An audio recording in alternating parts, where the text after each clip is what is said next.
Oh yeah, I get 2 attacks now. Woo-hoo. Yeah. You gonna do some chopping and some dicing and slicing, aren't you? Mostly clobbering, probably. Down at it, it like fires through its ribcage. Gotcha. Okay. Welcome, everyone. All right. Wow, it's been a while, huh? Yeah, I might need a second to remember how to set this stuff up. Gotcha. How do you do the effects again? Let's see. So it'll be under your actions tab on your character sheet. And then just hit the magnifying glass next to the one you want. Oh, you got fighting style dueling twice. Anyhow, you hit that magnifying glass, and when it opens up, there's the box that says fighting style dueling. Just double click it to apply it.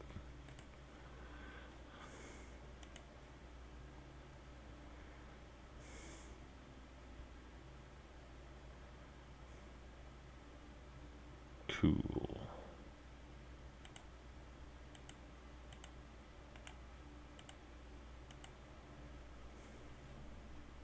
All right. Giggity.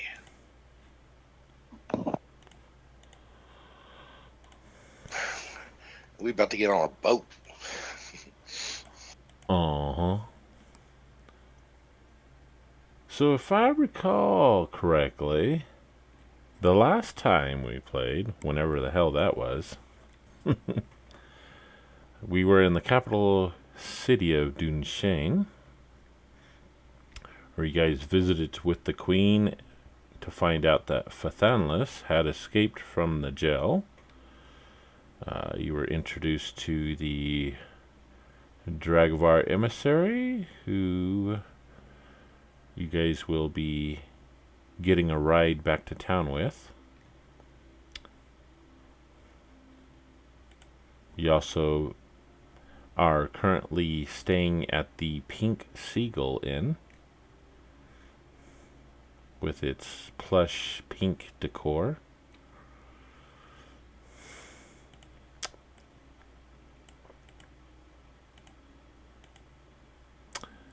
Is there anything I missed?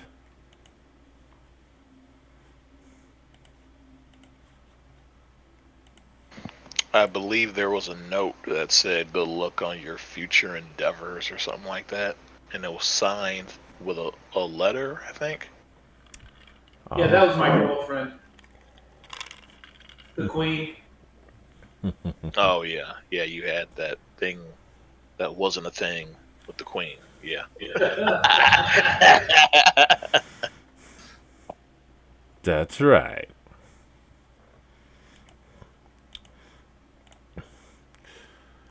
Cool. We did try to warn the queen that they didn't have the best of intentions in mind. So I don't believe that was mentioned. That's right. But try to remember how you tried to warn her. Or were you guys? Did you guys? I think you guys talked about it, but I don't think you actually did anything about it yet. Right. Because we're supposed to get on the boat in the morning. I was going to wait until everybody passed out and go and try and warn her that way. Ooh, okay. So the barbarian is going to attempt to slip out in the middle of the night to go visit the queen. Yeah. Gotcha. Well, nothing bad's gonna happen with that. Nope. Not at all. All right. That was how the war with the Dragavar Empire began. Oh, buddy, it's going to be a war for sure. If they even make it back. Like, just murder the whole boat. Yep, you three guys are going to murder that whole boat with all those hundreds of soldiers. Yep. Don't see nothing going bad with that either. Oh no, it'd be a cakewalk. All we gotta do is sink the boat. We'll drown. I do have 2 attacks around now. Yep, that makes up for it. Yep. That's like And I'm double really- the clobber in power. And I'm really good at getting us in a fight, so Yep. All right. I believe you also did stay up fairly late trying to get the Dragavars drunk.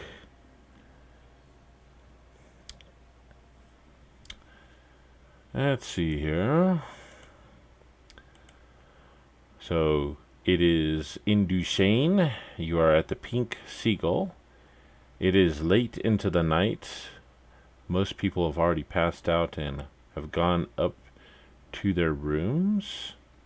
Actually, I believe you guys had already went up to your rooms. That's where you found that stash of stuff in your room. All right. And you guys get ready to get some sleep. Pantheron has thoughts of breaking out and going to see the Queen tonight.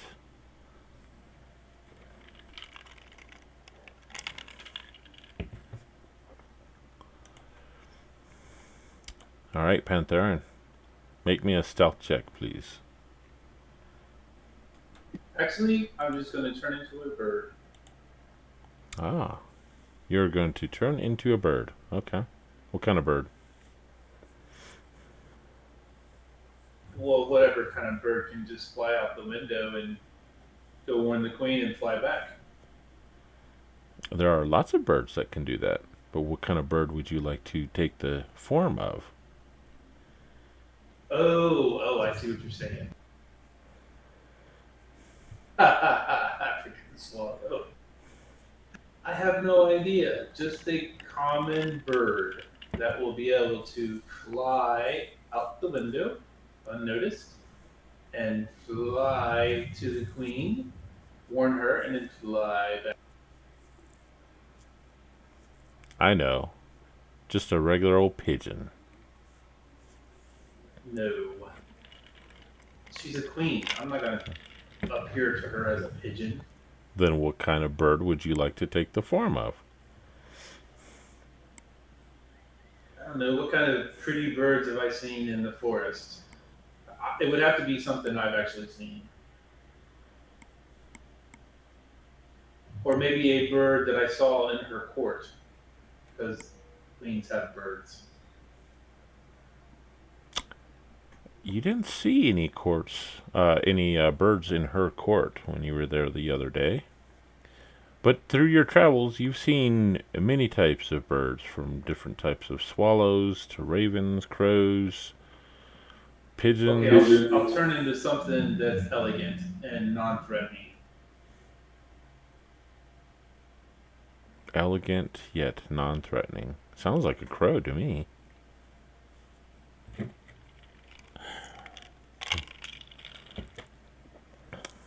Or as Clobber is trying to point out, maybe a nightingale. That seems appropriate. Thank you, Clobber.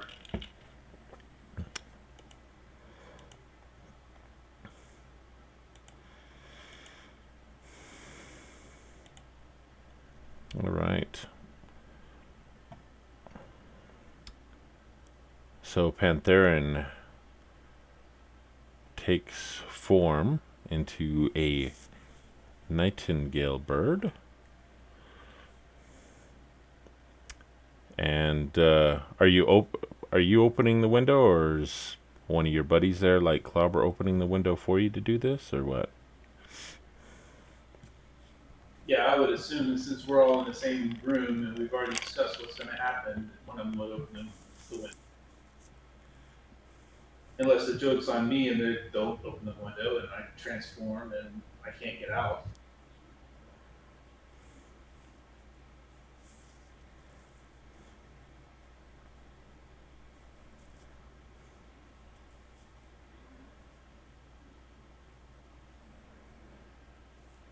I will open the window.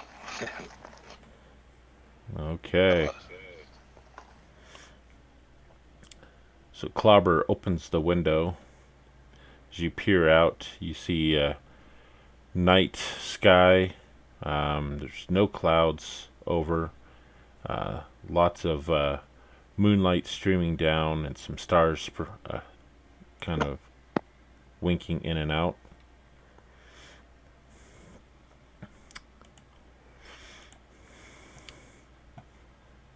And Pantherin takes flight towards the castle. Pantherin, roll me a d6, please.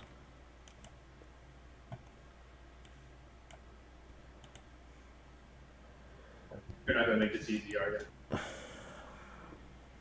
That's up to you. You can make it easy, or you can make it hard.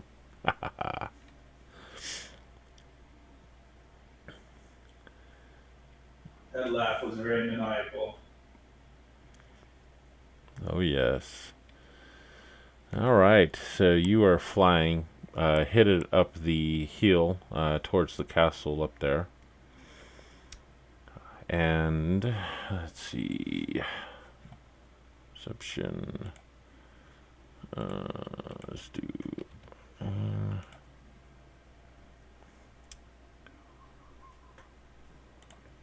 Okay. As you're flying up there, you're probably almost halfway up there, flying in probably a straight path. And out of the corner of your eye, as you're flying, you catch some shadow, you figure, and you kind of glance that way as you're flying, and you see this very large creature with bat-like wings. Looks like it's scooping down in your direction. I knew I was gonna be a meal for something.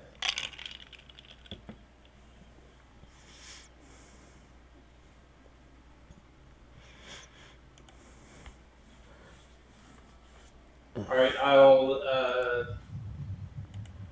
swoop towards the ground. All right.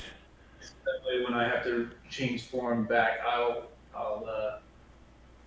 be able to smack whatever it is with my. Okay. So you swoop down to the ground. Give me an acrobatics check.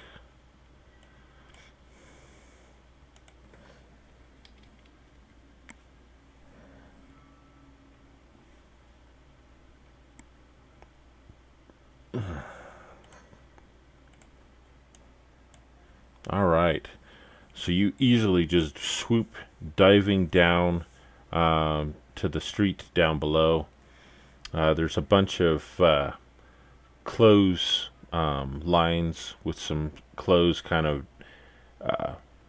blowing in the slight breeze there. Kind of fly down there into this narrow street, kind of at the base of the hill. And you said you were going to try and transform back into your other form, or are you staying in the Nightingale form? I'll stay in this Nightingale form if I can. I don't want to waste the form. I just want to avoid the predator so I can get there, deliver the message, and get back. Gotcha.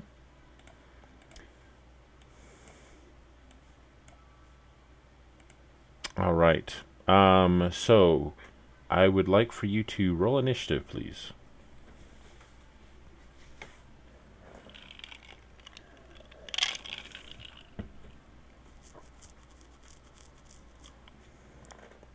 Okay.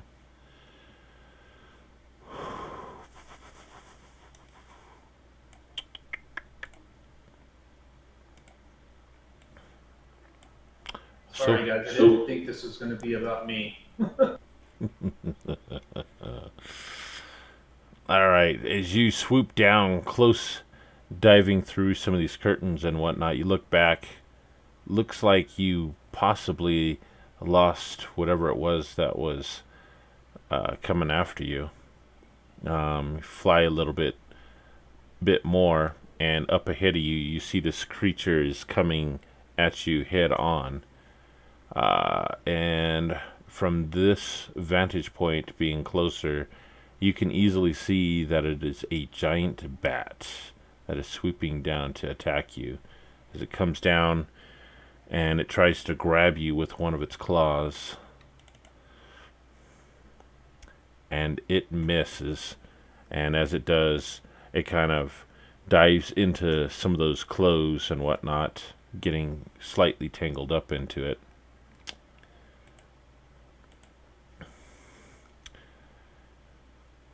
Alright, so what are you going to do from here?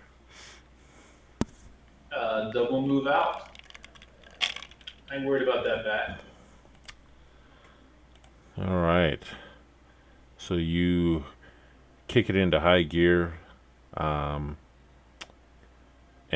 to get to your destination, you're going to have to climb rapidly back into the air to climb up the hill here. So you do so. Let's see. Perception. Okay. All right. You climb up probably about a quarter of the way up the hill. Look back to see if anything's chasing you. And you look back, and sure enough, you see that bat in the distance. It looks like it is gaining on you with its sheer size of its wings.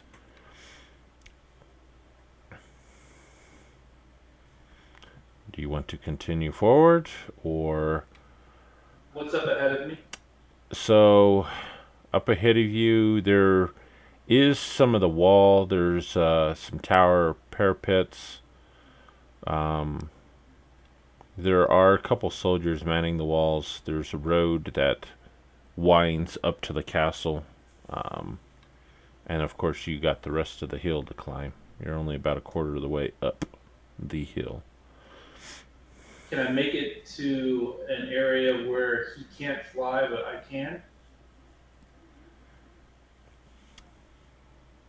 Possibly if you can get into one of those tower parapets on the wall.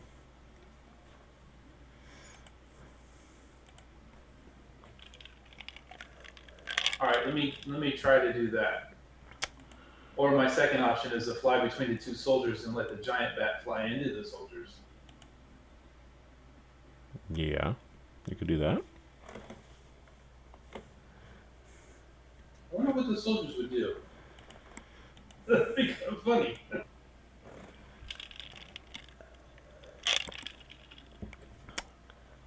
So what are you doing? Whatever's the closest vantage, or whatever's the closest point that will slow his movement and or stop his movement. So it looks like the guards are the closest to you. So I will fly towards the guards, but I'm going to fly in between the guards. Alright, so you see them advancing towards each other as they're patrolling the wall. And you go in between them, diving right in between them. They kind of look around like, where the hell did that thing come from?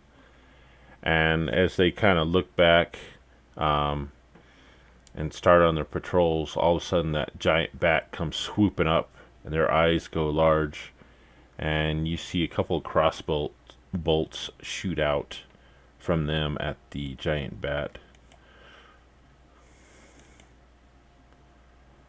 Oh, one of them nails it right in the face, and it dives down to the road hard.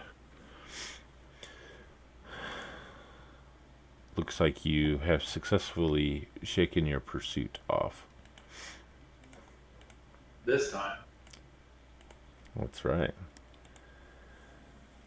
Okay, so with that, you fly up towards the castle, and you see it's a square, in a square shape. In the center, there is the Lord's Keep, and you see that there are 3 towers in the Lord's Keep, as well as where the hall where you met the Queen at. Is there a particular area in which you want to go try and find the Queen at this castle?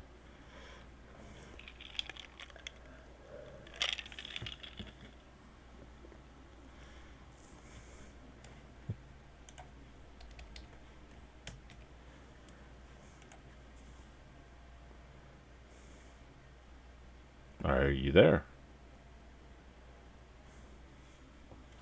Oh, I'm sorry. I'm talking. I'm not even holding my push to talk button. Uh-huh. So yeah, you are? My bad. One would assume that she'd be in the tallest tower or the most fortified tower. Okay, there is the back right-hand side of the Lord's Tower does have a tower that is slightly taller than the other two. Is that the one you'd like to... Yes, that's the one I would like to go and perch and see if there's like a balcony or something like that. All right, so you fly up that way. I'm thinking like Prince of Persia balcony type thing is what is in my mind. Gotcha. So yes, you fly up there, and sure enough, you do see a balcony up there at the top.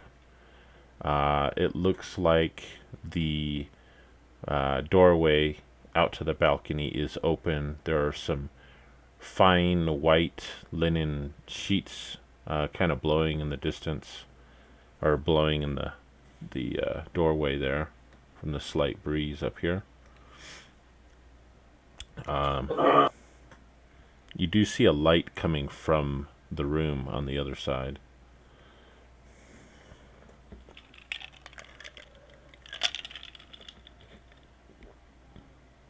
Say that again. There's a light coming from a room on the other side of the. Of the sheets that are blowing in the wind of the doorway where you're at. Okay. So I will land on the balcony. Mm-hmm. Uh, I will transform back to my, or just end my transformation, and stand with my head bowed and call out to the queen or the princess or whoever.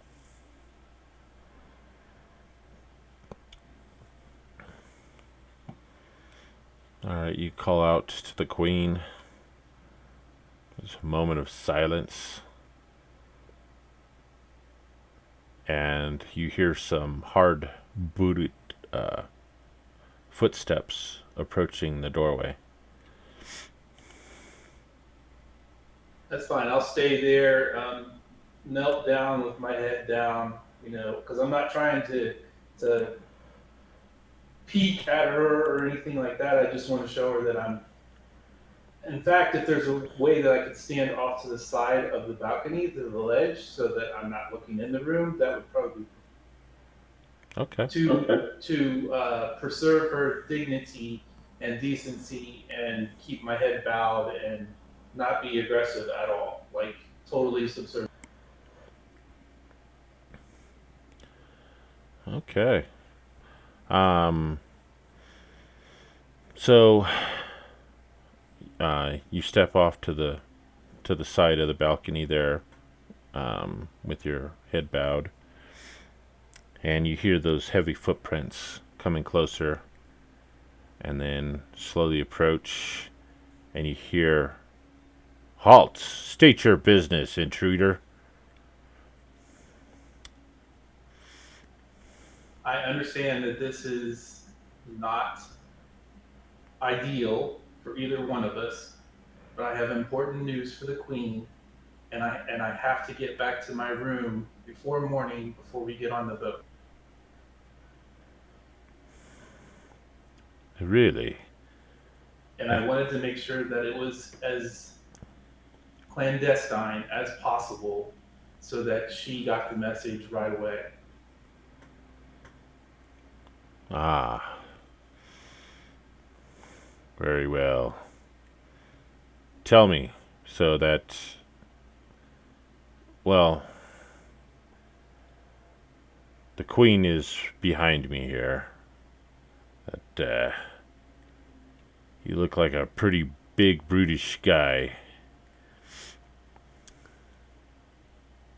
You look Sir, familiar. I mean no disrespect. My name is Pantherin. We met earlier in the court, and she commissioned us to travel with the delegation back to, what's that town called again?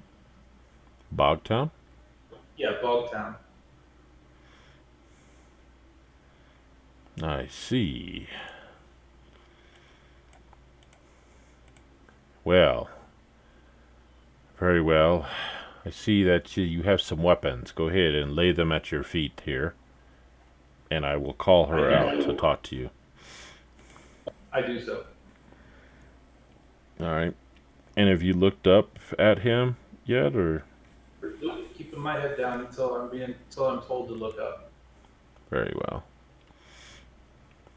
All right. And a few minutes later, you hear the voice of Queen Devora call out, "Oh, I recall you.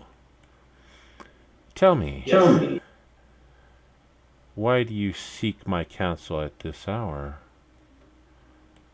my lady, the delegation that is being sent to Bogtown has other thoughts and other plans. I just wanted you to be aware. Oh, really? While we were drinking, they became very comfortable and they were very loose in the things that they said. They were talking about how your defenses are weak and how easy it would be to conquer this place. I just wanted you to be aware that there may be something else going on here. I see. And Well, I wanted to tell you before we got on the boat so that you were aware. And I wanted to make sure I got to you and got back to the room before I was discovered so that the message was delivered. I see. My head is still down. Well, Pantherin, that is your name, correct? It is, my lady. It is common knowledge that our defenses here in the country of Kurthing are at a very weakened state. That is why I had to hire on this regiment from the Dragovar Empire. You see, I am hearing reports that there is a great source of undead making its way towards the towns of Bogtown and other towns to the north. And we do not have the resources to stem off this undead horde coming. That is why we hired them. I understand. All I can ask is that you keep an eye on them, report back the progress that you see, and hopefully they will do the job necessary to take care of defending our towns to the north. And as far as the second part, while they are away and taking care of that, I will see about bolstering our defenses here should anything else happen. Isn't that right, my captain? As she looks over and he goes, "Yes, my lady." Are you still got your head down? Yes. Give me a perception check.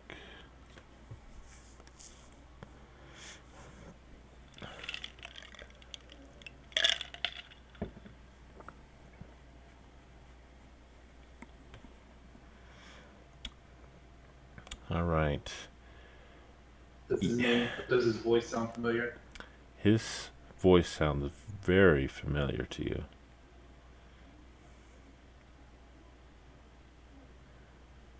Okay, well, I wouldn't chance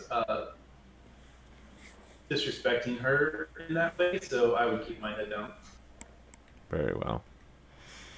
I'm a big barbarian, but I'm also a wise one. Gotcha. Well, the queen continues. Is there anything else that you need to speak to me about, Pantherin? Oh, my lady. Very well. The hour is late, and I am tired. I still have some things I need to take care of this night. You may go now.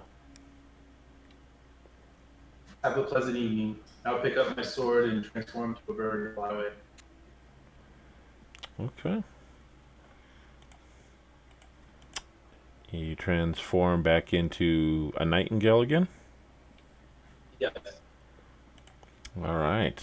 And you fly back.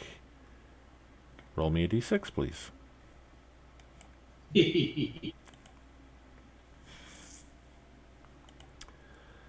Alright. You fly back and keeping your eyes open, wary from the last encounter of being chased by the giant bat. You notice as you're flying back, there are lots of creatures flying about out here. None of them seem to chase you this time as you finally make it back. And by the time you get back, you probably have been gone for about 40 minutes with flight time and everything. Mhm. But you make it back safely to the room.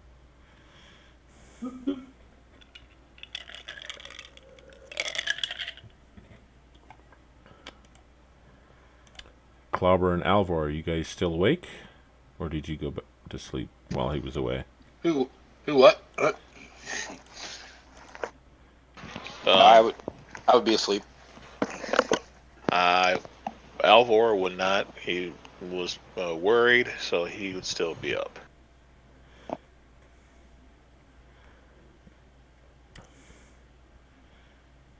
Okay, Alvor. So, about 40 minutes later, you see a nightingale approach and fly into the window.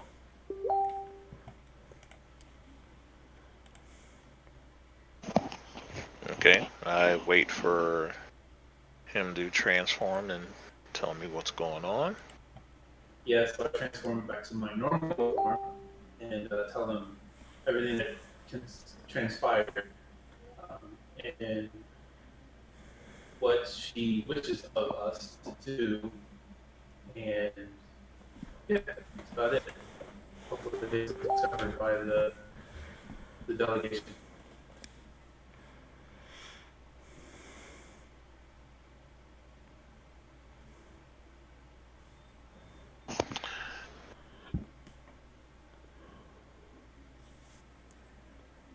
So, who else was part of this conversation? Was it just you and the queen, or was there anybody else that maybe had prying ears? There was the queen, and there was one other person who had a very familiar voice. But out of respect, I kept my head down, so I don't know who it was. Oh, that's not good. Did you recognize a voice or anything? Did you at least get a glance at this person? I recognized the voice. It was an older voice. Um, but no, I didn't get to see who it was.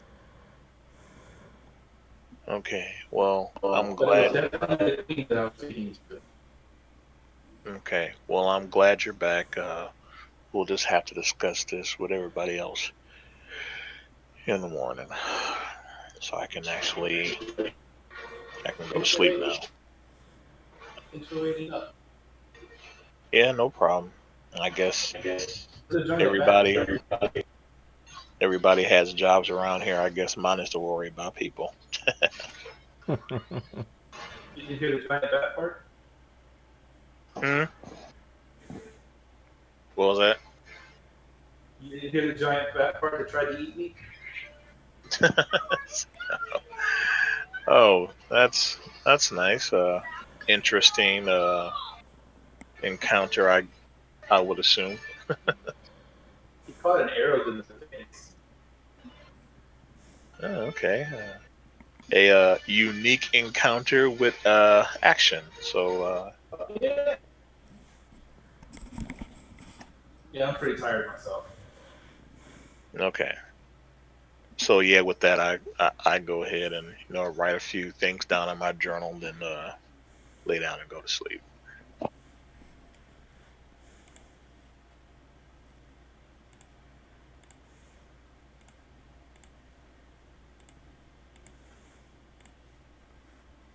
Okay.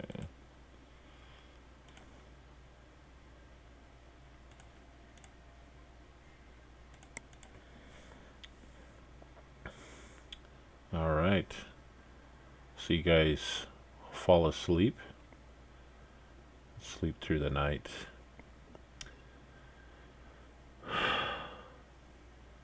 Pantherin, you have a vivid nightmare this night. And your nightmare, you wake up in the middle of a forest somewhere. It is red everywhere. There's this red mist. It's like a glowing fires off in the distance. You hear screams, the screams of your ancestors, very angry. You see lots of animals running for their lives, almost trampling you. Deer, raccoons, flocks of birds. And you see plants nearby are withering away. But it doesn't look like it's from a fire or anything. As you stand there looking, trying to figure out what all the animals are running from, you see this black swirling mist about a foot off the ground slowly making its way towards you.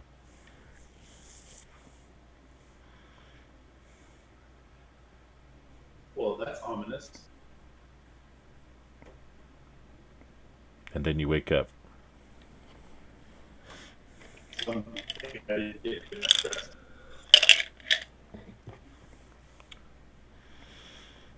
You wake up the next morning and you see that the sun is getting ready to rise off the horizon. So I go over and make sure everybody else is awake so we can be on the boat on time, because he will probably leave us.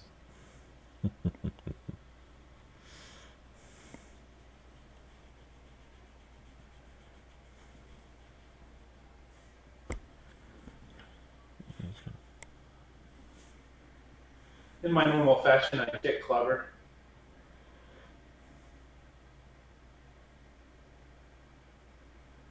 5 more minutes. I mean, why should anything change just because we're in civilization? Come on, they're gonna leave us. We need to be on that boat. Fine. I get up. Dressed I go begrudgingly. over and shake Alvor.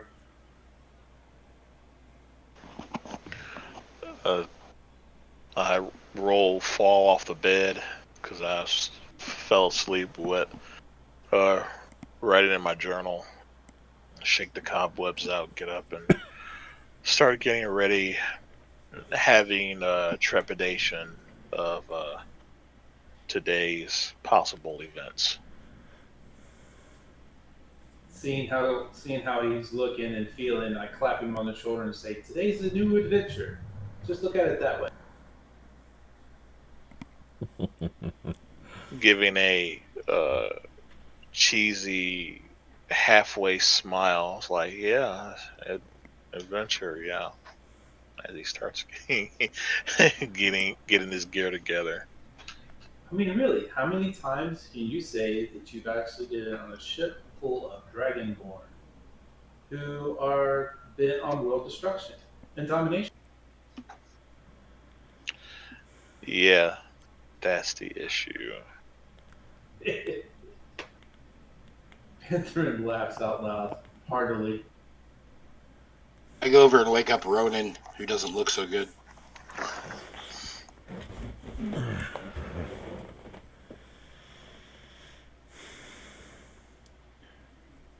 Ronan wakes up, but you could tell, yeah, he's sick.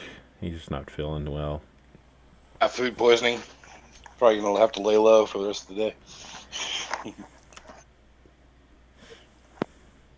I didn't know you were a medical professional as well.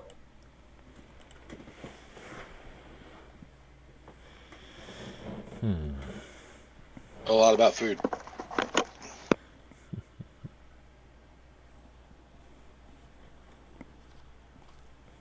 So Keith, we get up and go downstairs, make sure we pay our tab, and then head towards the dock. All right, you head downstairs, pay your tab to the little halfling there. She thanks you and welcomes you back to the Pink Seagull anytime you're in town. I pinch her cheek. Ah. And please come back real soon. All right, and with that, you guys headed out towards the ship. And as you get there, you see the large galleon there in the harbor, where the Dragonborn are currently boarding. You look around. There's some other smaller vessels, probably fishing boats and whatnot. Looks like they're in various stages of setting out for the day.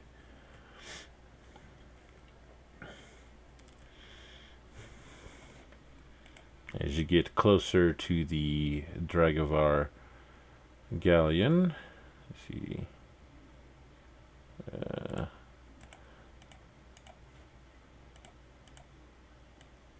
You see Barash Nemonis is currently there on the docks.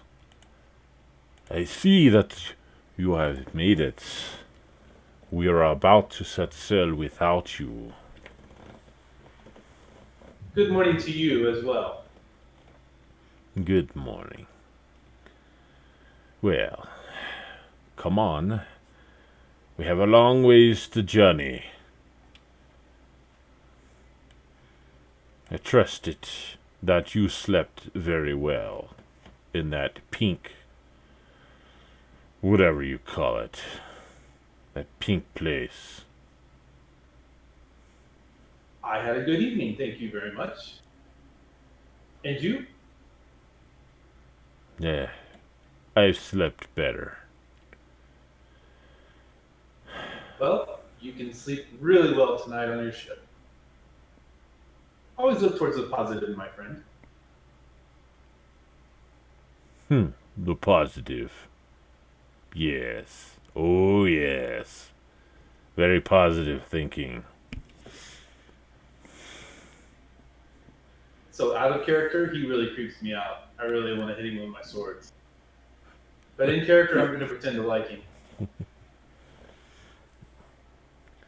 So, shall we? Let's board.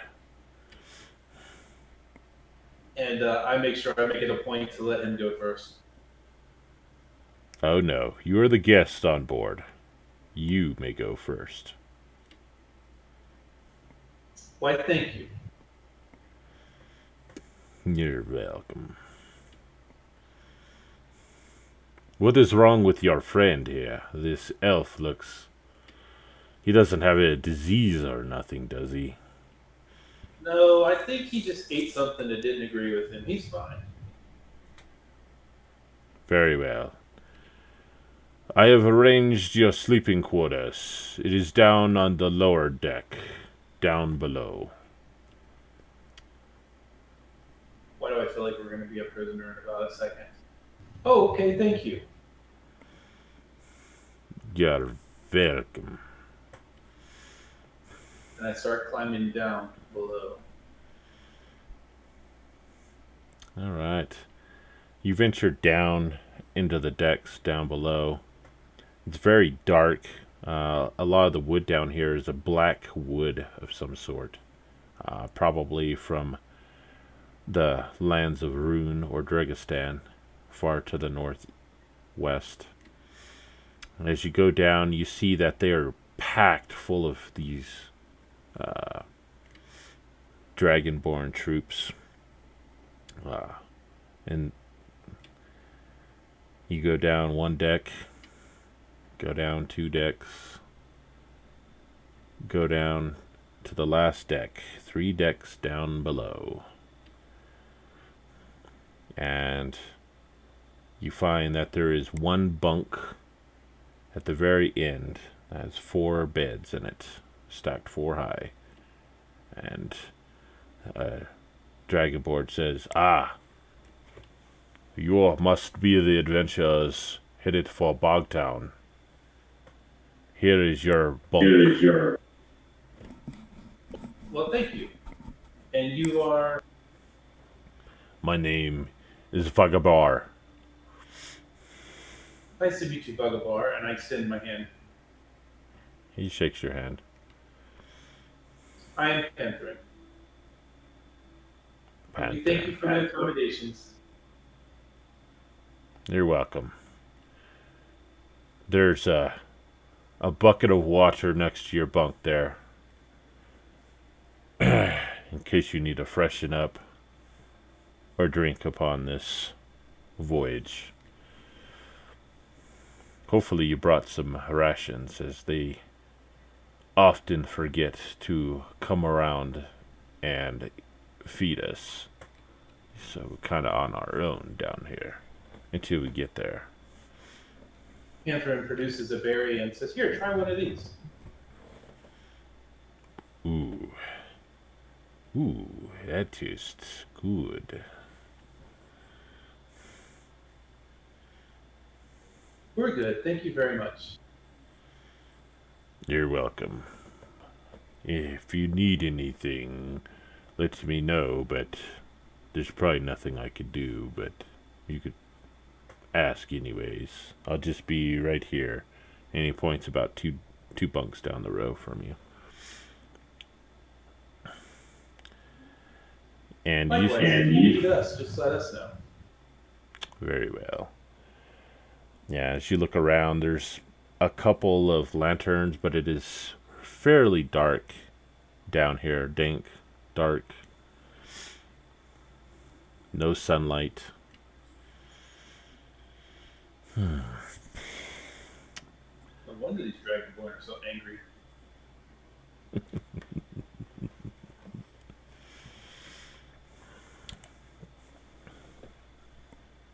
So Pantherin will move to the side and kind of do the hand gesture. Here you go, gentlemen. Here's your bunk. And then we can throw, what's his name, on the bunk and sleep it off. Alright, so you tidy Ronin in. He quickly passes out. Yep, we put Ronan on the top bunk. Okay. I'm sure that was pretty interesting. Put him on the bottom so that way if he throws up, it won't come down on everybody else. Good point. So Pantherin takes him off the top bunk and puts him on the bottom bunk. Gotcha. With his head over the side. And promptly as you put him down there, he unleashes a pool of vomit onto the floor. Blah. Good call. Who's cleaning this up? I'll clean it up.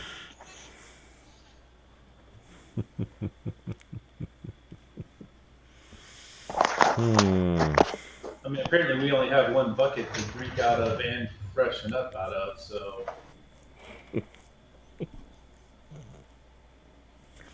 Unless you can magically clean it up, Albor. I've seen you do some amazing things.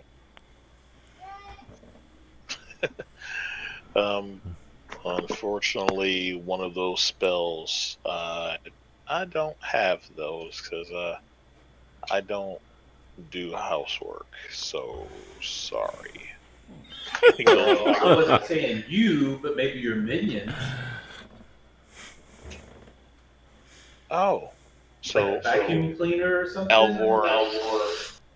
Elvor looks down at his minion and he reaches into his bag and he pulls out his tool maker kit and he starts to work and about 5 minutes or so, maybe 10 minutes, he makes a rough shot attachment and the minion starts to vacuum up the vomit and then Elvor picks the minion up, takes it outside to the upper parts of the boat and simply just dumps the nice, lovely hot vomit over the side of the boat. See, I knew you could do it. And he's like,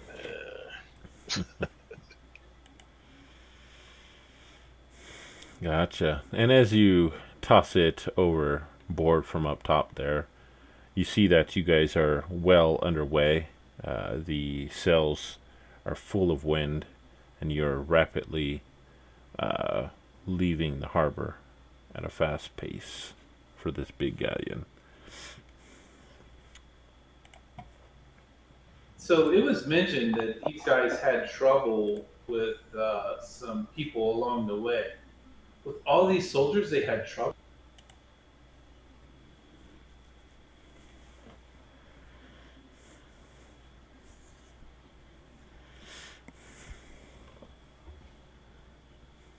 That was more just a comment made to Clobber in the room.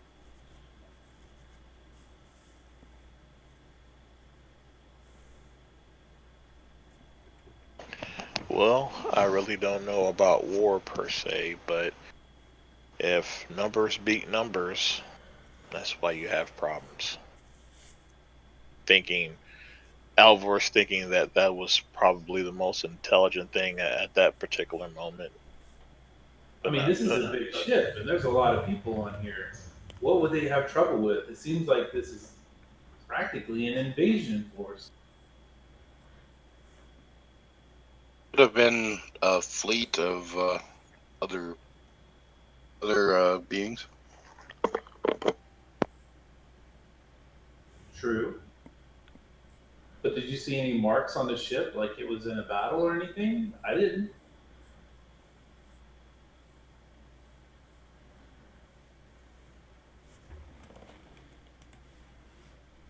All right.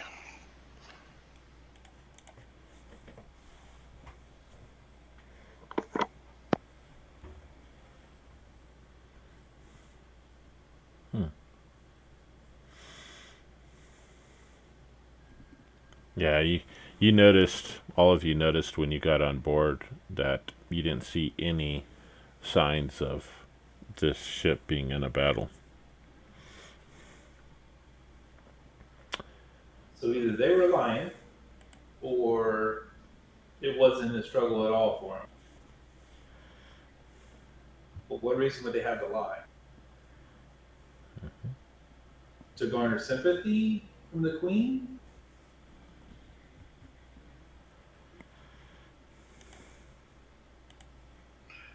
Maybe they just wanted to act tough.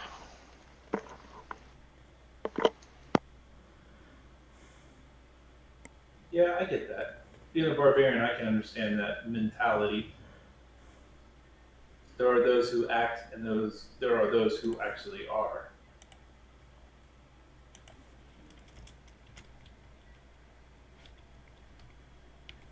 Anyways, I think we need to be on our best behavior here. I'm mainly speaking to myself.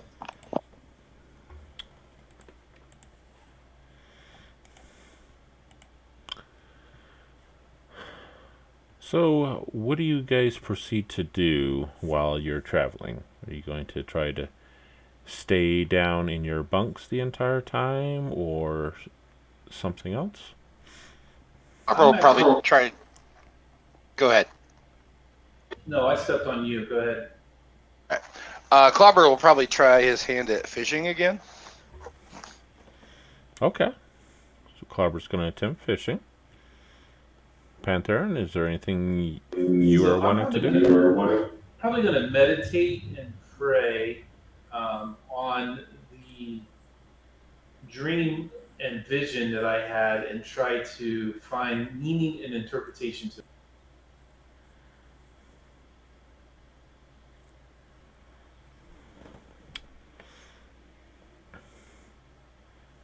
Okay.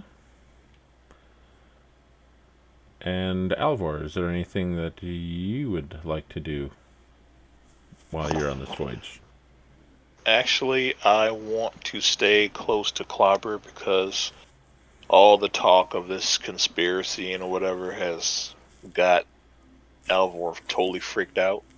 So Alvor will be sticking close to Clobber while Pantheron goes off and does his thing. Okay, gotcha. So, Clobber, go ahead and give me a dexterity check, please, for your fishing. Right.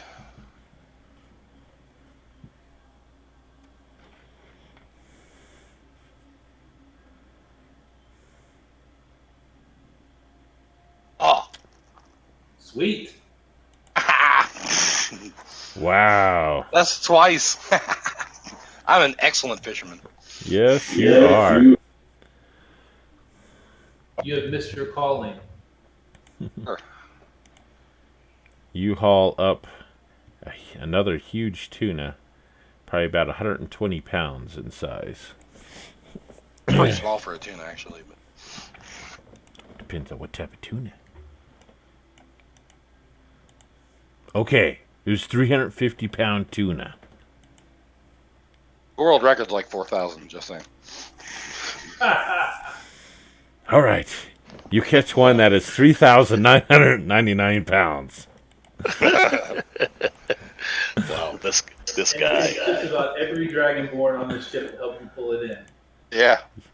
Yep. All right, so Clobber does extremely well with his fishing, catching this huge monster of a tuna. And meanwhile, Pantheron starts his meditation and prayers. So let's hear what that sounds like.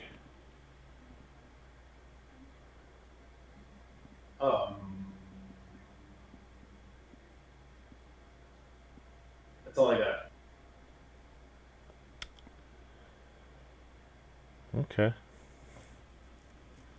And how long will you be meditating and praying in this fashion?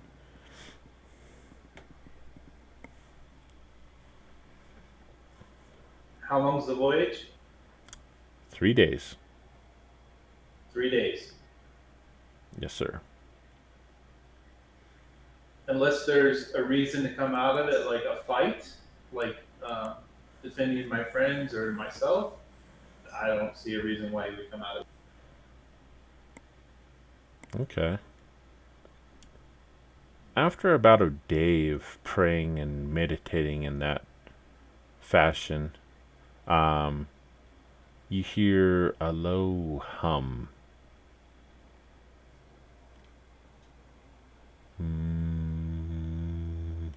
Is that low hum me? Am I having an out-of-body experience? It almost sounds like static. All right, I'll focus on that low hum and try and figure out what that low hum static noise is. Okay, give me an insight check.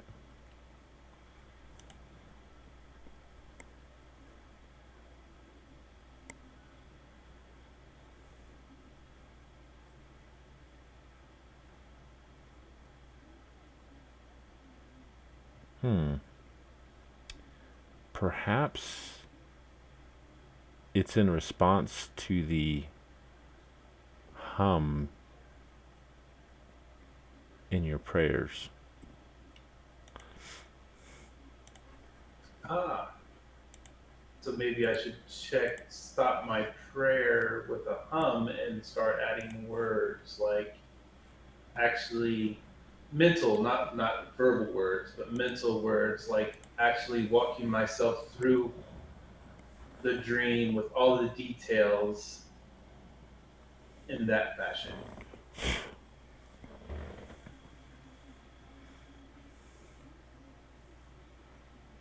Perhaps. But nothing verbal. So I'll do that. I'll literally walk myself through the dream slash vision um, in meditation, in prayer, um, to try and find a reason and probably interpretation of what was going on. Okay. So you're just playing that scene in your head. Over and over and over again. Yeah, until I figure it out. Okay. Give me your religion check. Okay. I'm going to use guidance this time though, because I never use it, and it's actually a spell that I have.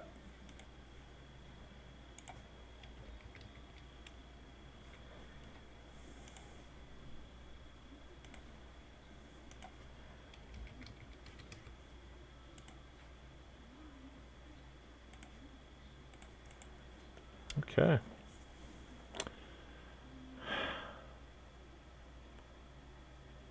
So, looking over the procedures of praying to your God and trying to gain insight into certain things, sometimes by actually asking for guidance as to what it is you're actually seeking might be beneficial than just replaying it in your mind. Okay, so I will ask for guidance while replaying it in my mind. Okay, so let's hear what that sounds like.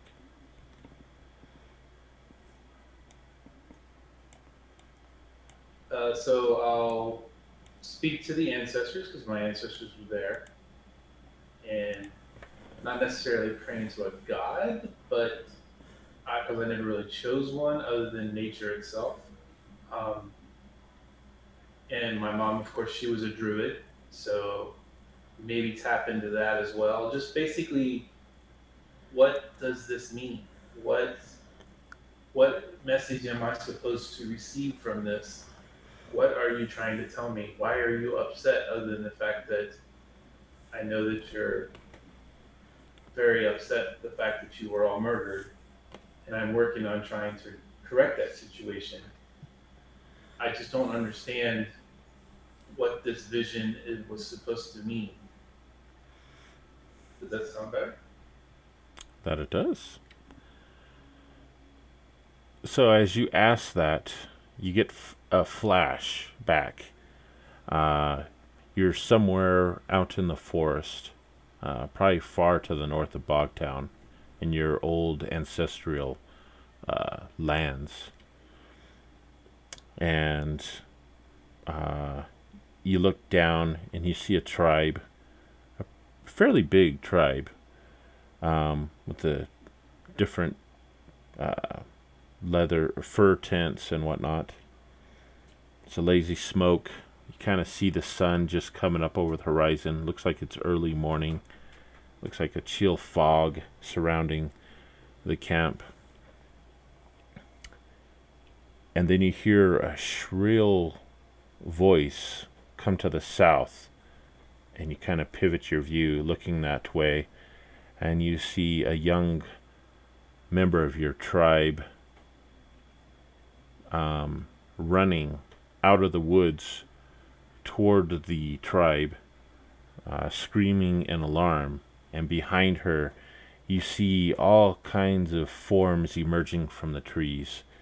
These small, some large, gaunt creatures with muscular flesh and whatnot. Undead?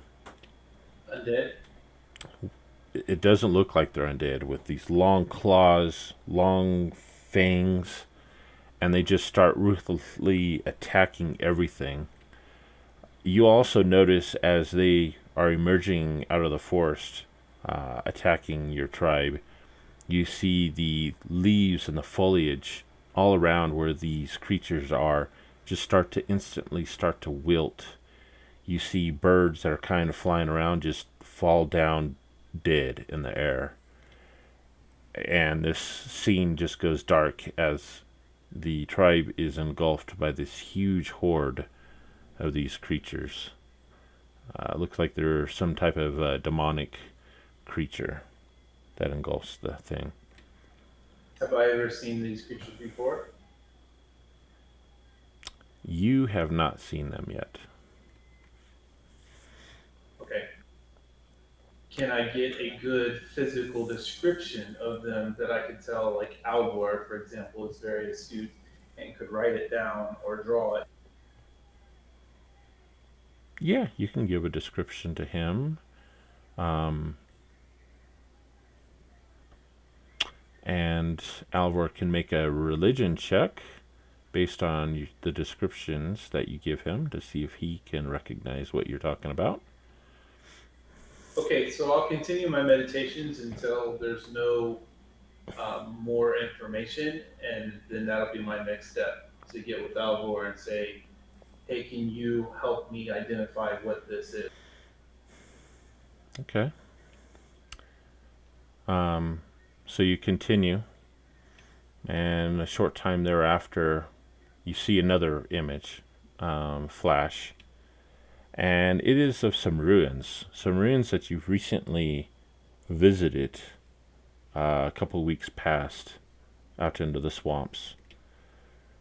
And you, as you're walking along, and you turn around the corner, in the middle of this set of ruins, there's a wall that was blocking the view previously. As you turn around, peering into the center where this set of ruins is, you see this large gate that is draped with all sorts of dangling flesh. And you see an image of flames and creatures flying and attacking each other on the other side of the portal. And you notice that there's a very large rip in that scene. As you get closer to it, you look down and you see a set of really large prints and a whole bunch of these smaller prints. And it looks like they emerge and start heading off to the south. As you also look around, you see all the vegetation in the area has wilted. You see dead animals, chipmunks, birds. A whole bunch of animal life is just dead, lying everywhere. So whatever happened with my ancestors is happening again. Mm-hmm. Potentially happening again.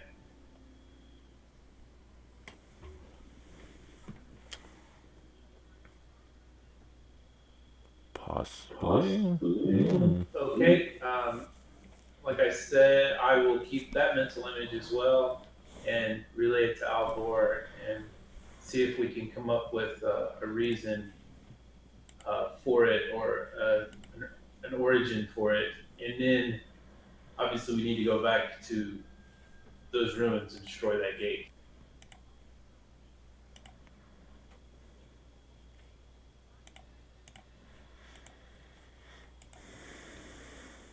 If we can destroy the gate.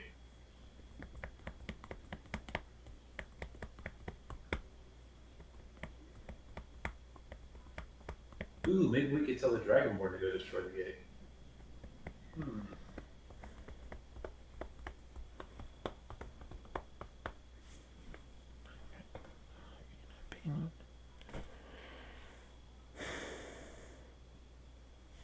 All right, let's take a break. Okay, okay. All right. All right, back in the view.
That ain't gonna work, Bernita.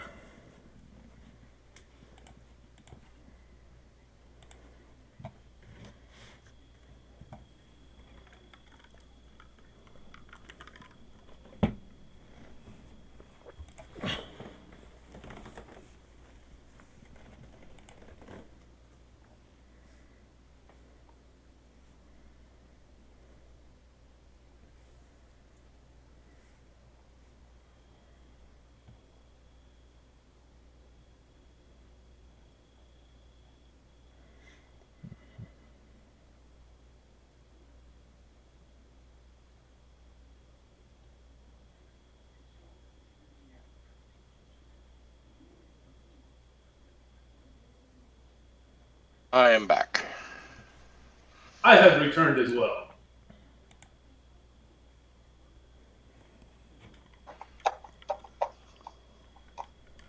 I am also back. Welcome back, everyone. So far, so good. Hey, I haven't gotten a fight yet. Yeah. Emphasis on the word yet.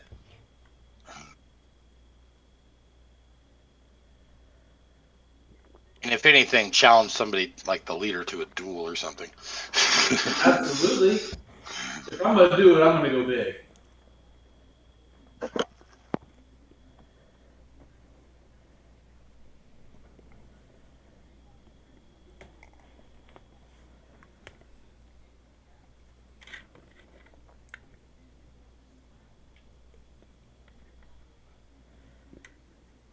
I knew we should have went back to those ruins in the first place.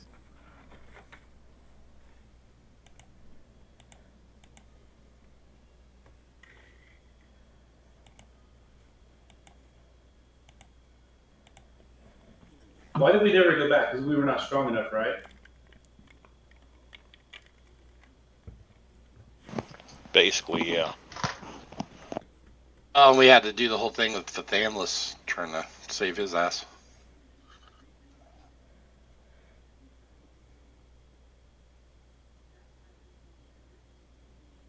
Oh yeah. But we still have that doppelganger to deal with too. Yep.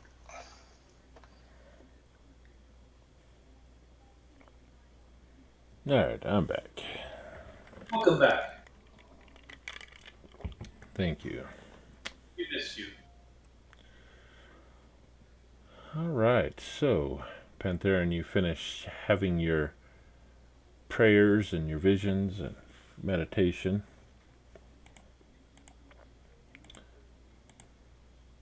And you said something about you wanted to run that by Alvor, I think, right? Yeah. So I'll give Alvor.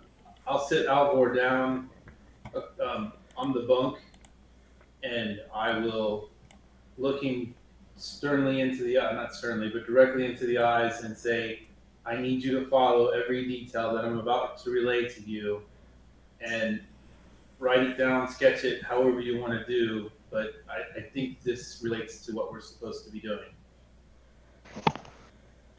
Alvor being kind of creeped out by him looking into his eyes like that, he starts to nervously sketching out the description that he's giving. Alright. And while you're doing so, go ahead and make me a religion check. I would like to give them guidance to help with that. Okay.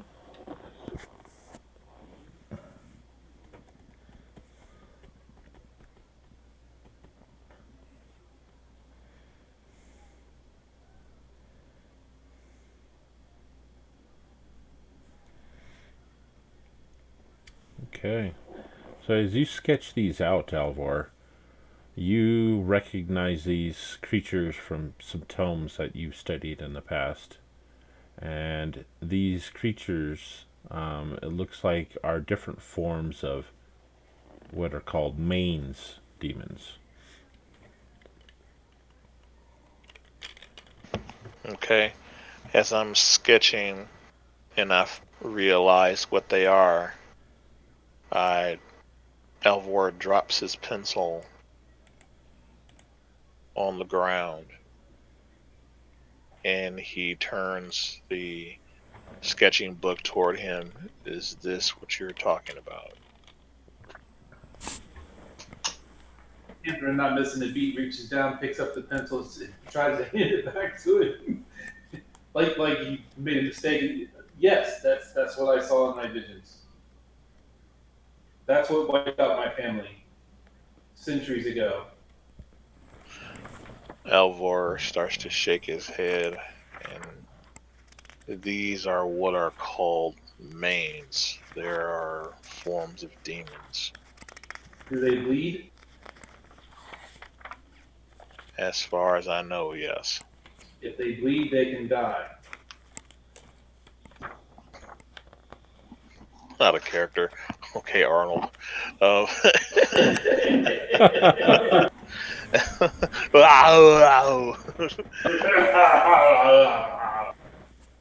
okay, back in character.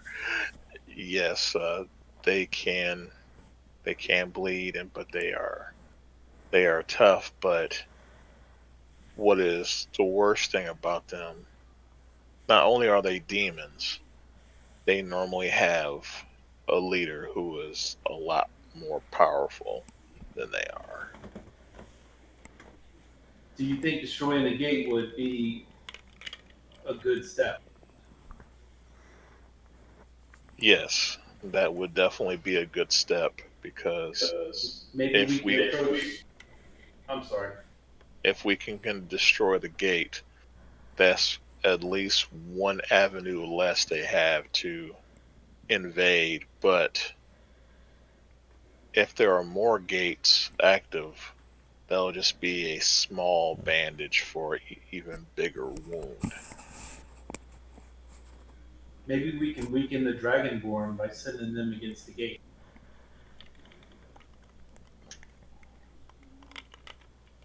Yeah, that might be an idea. They'd have to try to discuss it with Clobber and see what he says to make sure that we're right on the right page. But yes, Yes, of course. this concerns me greatly. You know where the gate is? The ruins. I assume Clobber's there, right? Yes, Clubber is there. As he hauls down this 1,300-pound tuna. Yeah, we're speaking in hushed tones, by the way. We're not, announcing this to everybody. That's a big tuna.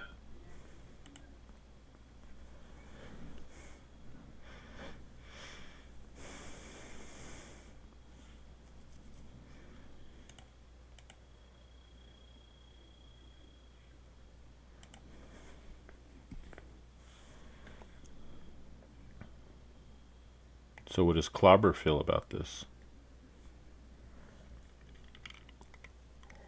I think the Dragavar would need a good reason to. They have the reason from the Queen. Their agreement was to defend the town of Bogtown. All we have to do is convince them Is this true? that the gate is a threat to Bogtown, which it clearly is. There's really no convincing. It's just telling the truth. Seems like we could get two birds stoned at once. That's what I was thinking.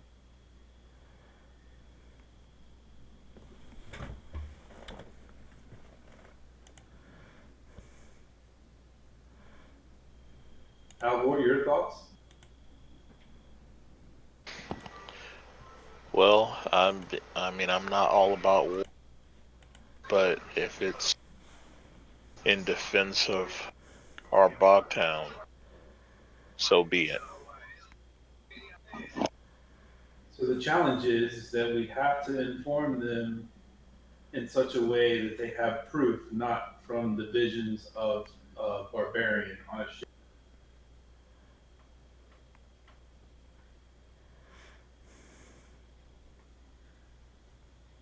because he's not going to commit his forces unless he has proof.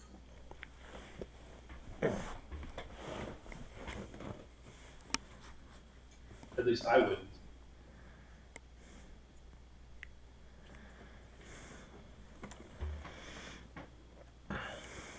So we could lead a group of scouts there.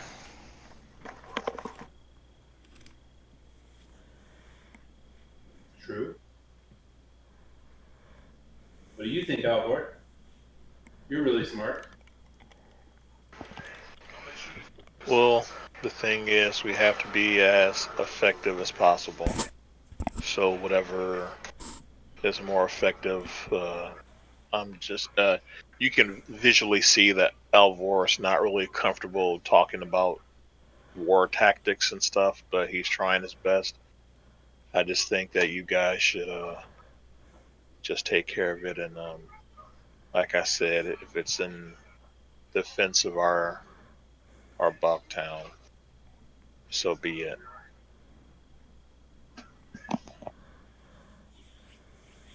I'll meditate and pray on this further, but I think that's a good course of action.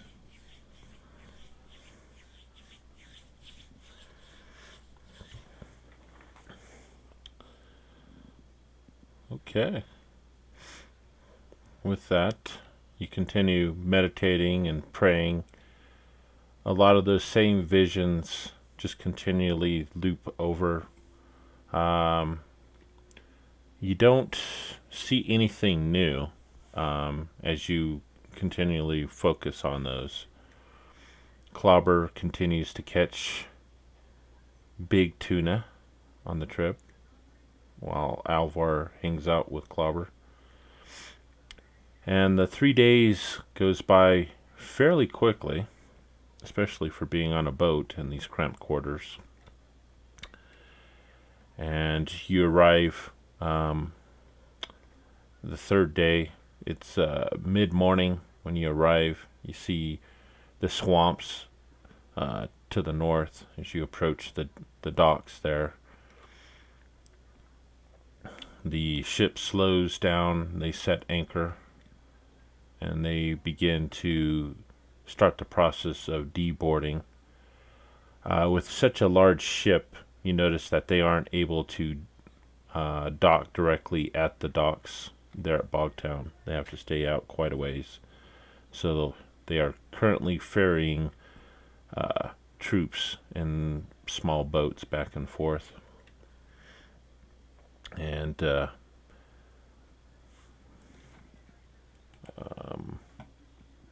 Barash comes up to you guys. We have made it to your Bogtown. Thank you. You're welcome. Anyhow, wow, this place is the wilderness. I see no civilization here. Isn't it glorious? Panther says with his arms outstretched like he's seeing the most beautiful sight in the world. Whatever. Anyhow. Takes a deep breath in of the nature and the wilderness around him.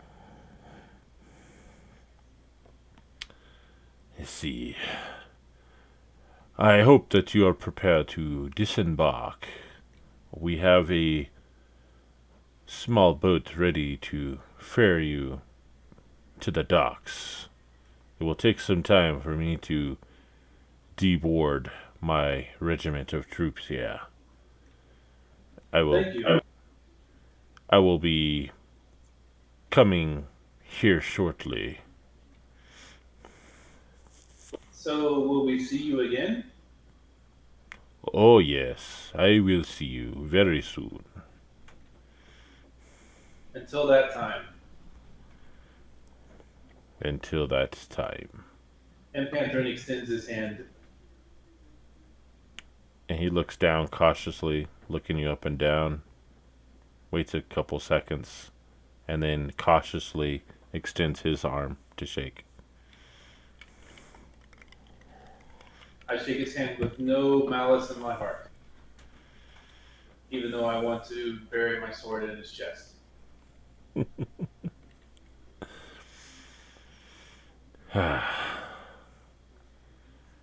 One good thing, though. The air here is fresh. Yeah, that's what I was talking about. Can you smell it? I don't know what it is, but I smell something, yes. That's probably clobber. Very likely. I mean, how long has it been since you've had a bath and re-greasing?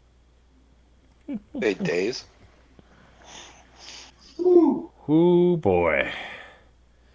Yes, that must be why he catches mini tuna. Mini tuna. Mini one.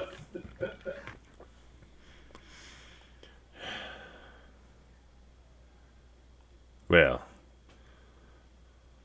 good morning to you guys. I see your friend, the elf, is still quite sick. Hopefully he will recover quickly. He has good ancestors. He'll be fine. Very well. And with that, he says, lower them down. Take them ashore. And they lower down the boat that you guys are on. And there's 6 dragonborn on board with you that row you to the docks where you're able to deboard. Make small conversation with them.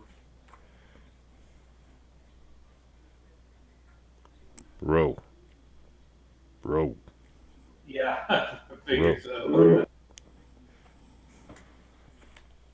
Row. Row.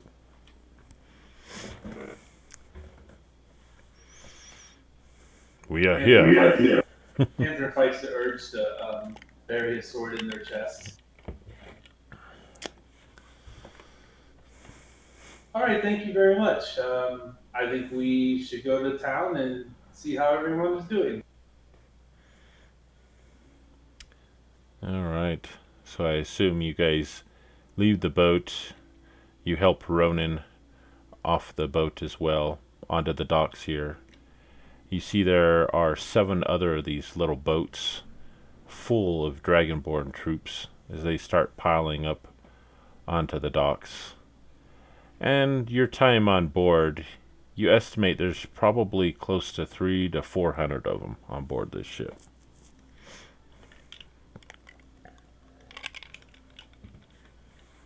Jeez. Okay. And I bet you Pantheron wants to drive his sword into each of their chests. Don't think I wasn't contemplating on how to sink that ship. I know you were thinking about it. I was until we decided that it would probably be a good idea to throw them against the gate. Gotcha. All right, so you find yourselves just south of Bogtown. It's only about a 5-minute quick journey to the center of town. Let's see if I can find the map here. Yes, there's old Bogtown.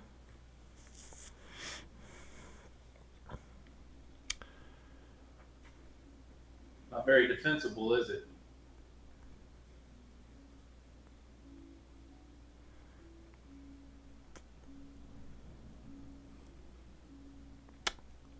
I don't know. Is it? So what is that area with the wall around it? That is the old ruins of the castle that was never finished being built. That is where the Blackwater Academy resides. Oh, okay. So I'm going to go to the Blackwater Academy and visit our magely friend. Ah. Eric Every, the acting mayor? Yeah, remember we were talking to her about, no, not him, her. We were talking to her about potentially finding out a way to identify the changeling or the whatever the thing is. I want to see Oh, what, yeah, Lisa. I want to see what her progress is on that. her progress on what? Finding a way to detect these changelings. Ah, that's right. Okay, so you're going to head to Blackwater to talk with Liesa? What's After I have a shower and a meal, yes. after you do what? After I clean up and have a meal, Okay, so you're going to go to the tavern first then? yes, I am. Okay. I'm sure that Clobber's going to go home and Alvor will probably go where Alvor.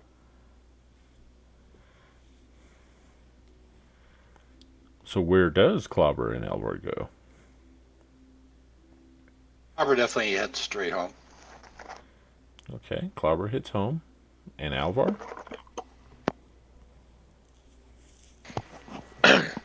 Alvar he'll stick with Clobber, but he won't go into his home. He's really nervous. He wants to make sure that he can keep his friends and allies close if all possible. So he will just go to the residence and just stand outside and wait for him to come on back out or whatever.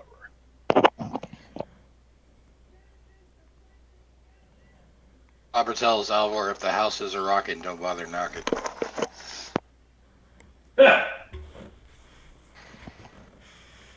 Alvor is like, what does that mean?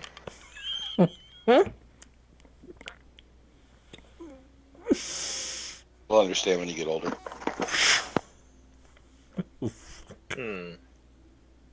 I'm 24. Isn't that old enough to understand what you're trying to say? If you would tell me.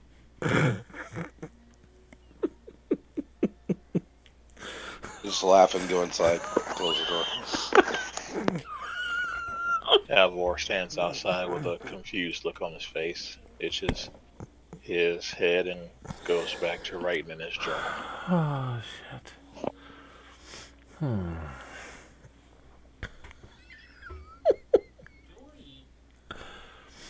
All right. And Ronan, he heads to his house, House Dallas.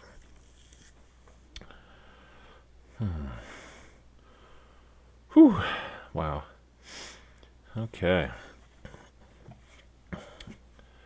So, Clobber, when you go in the house, your wife is there along with all your kids. They're all happy to see you, and your kids, they dogpile on you to welcome you back. Poor Albert. I roll around on the ground with them and play with them for a few minutes and get something to eat.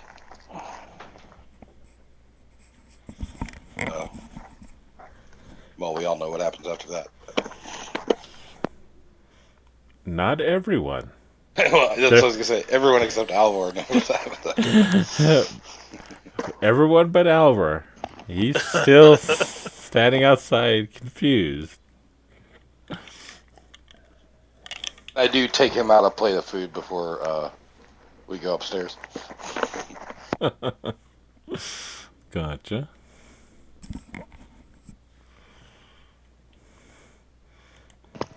Still with the befuddled look on his face, he says, "Thank you for the food." Sitting down, still befuddled, and he's eating, still with the befuddled look on his face.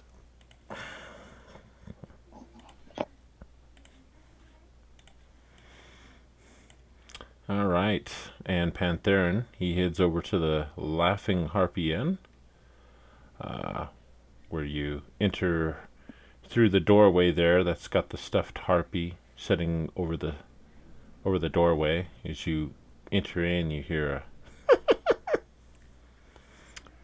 peering into the inn here. On your left side, you see the bar with the large mirror. Torex, the tiefling, sitting there cleaning his mugs, scanning the rest of the bar, or the rest of the inn. You see it's plush red satin back chairs with solid oak. It's pretty empty in here, except for the far right hand corner in the booth there. You see an old man slumped there, softly snoring away. Torx calls over. "Oh, Pantherin, you returned. We heard that there's all these dragon guys coming into town. What's this all about?" So I'll take up a spot at the bar and give a regale of our adventure and our trip, and obviously leave out the security and sensitive parts, but just give them a tale and drink some ale and eat a good plate of food.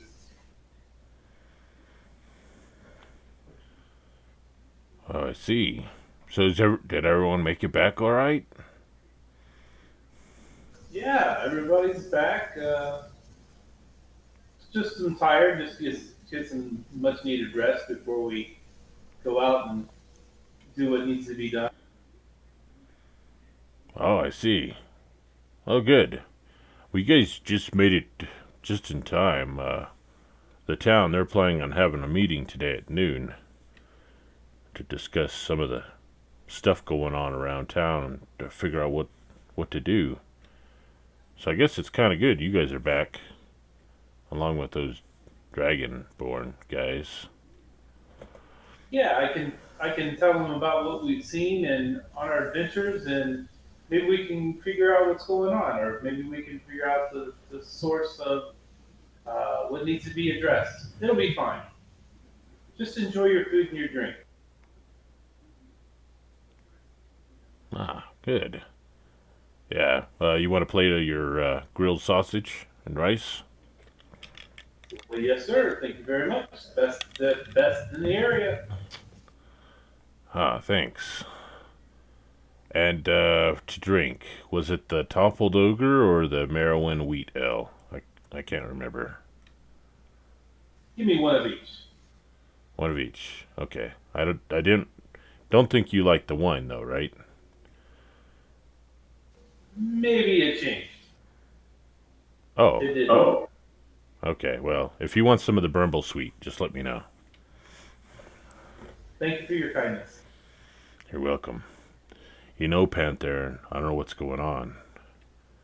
We've had a lot of adventures coming and going recently while you guys were gone. Oh, really? Tell me what you've heard. Well, we had this one group. They came through. Hey, it was, while you guys were gone. Almost a week ago.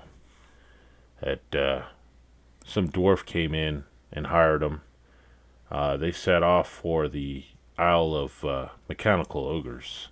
I guess they encountered a demonic possessed treant out there. I guess they were successful. They came back shortly thereafter. And then it was just 2 days ago? Yeah, there was 2 days ago. There was another group that Grosvenor, the priest of Lathander, hired another bunch of newbie adventurers. They went off to the north. I guess he recently found a old abandoned cemetery to the north of here. They went out there and took care of some undead. I guess they were being run by some ghoul king thing. I guess they cleared that out though, but it's been kind of interesting. Lots of new faces coming. Seems like there's a lot of evil going on around here. Yeah. Yeah, there's a whole bunch of crap going on. Yeah, we need to find the root of it and make sure we protect Bogtown. Yeah, I agree. That's why the Queen sent us here with this regiment of Dragonborn. Oh yeah. So, I mean, so what do you think happened to Fithanlis? I mean, you said she escaped. He escaped, right? I don't know. The Queen seemed to think she had it under control, though. So um, this obviously was more to her bidding than worrying about the Thanos. But he's an old wise wizard, right? He's a wizard, right? Mm-hmm. He's an old wise wizard, so I'm pretty sure that he's safe and he knows what's going on, and he's probably watching over us. True. But I mean, if he was watching over us, why wouldn't he just come back? Maybe he can't come back. Sometimes things happen and beyond your control. All you can do is just do the next best thing besides being there yourself, is to make sure that someone's there to take care of what's going on. Perhaps that's what we are to with endless. Never know. I see. Nature works in mysterious ways. The gods, they work in mysterious ways. Gotcha. Alright, very well. Well, maybe we'll find out some more during this town meeting today. Yes, I plan to tell my compatriots, and we're going to be there so we can put our 2 cents in there.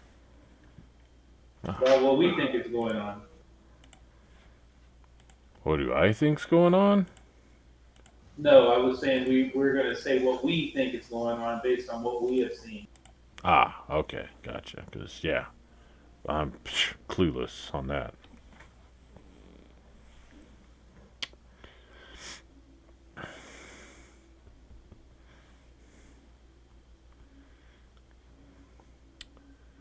Alright, so you finish eating, drinking.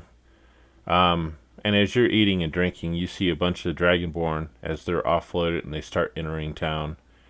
The inn here quickly fills up. All the rooms get booked that are empty.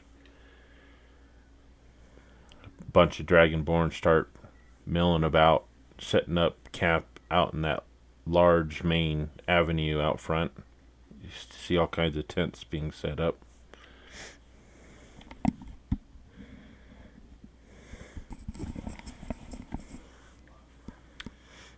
I go on about my day like that's normal, even though I know it deep down inside it's not. Gotcha. So just a little bit before noon, I'll go and try and find Alvor and Clobber and let them know about what's going on, and we should probably get that. Okay. So you head off in the direction of Clobber's house. And you notice as you're traveling along, there's trees and whatnot scattered throughout town and, different plants and everything. And you see everything's wilting. You see lots of birds just laying dead in the road. You don't see a whole lot of wildlife about. Yeah, that's what I was afraid of. All right, so that puts a little bit more pep in my step, and I pick up to a slow jog to get to Alvor and Clobber and let them know what I have seen and heard, and that we need to be at this meeting. And also, we should probably get Clobber's family up out of here.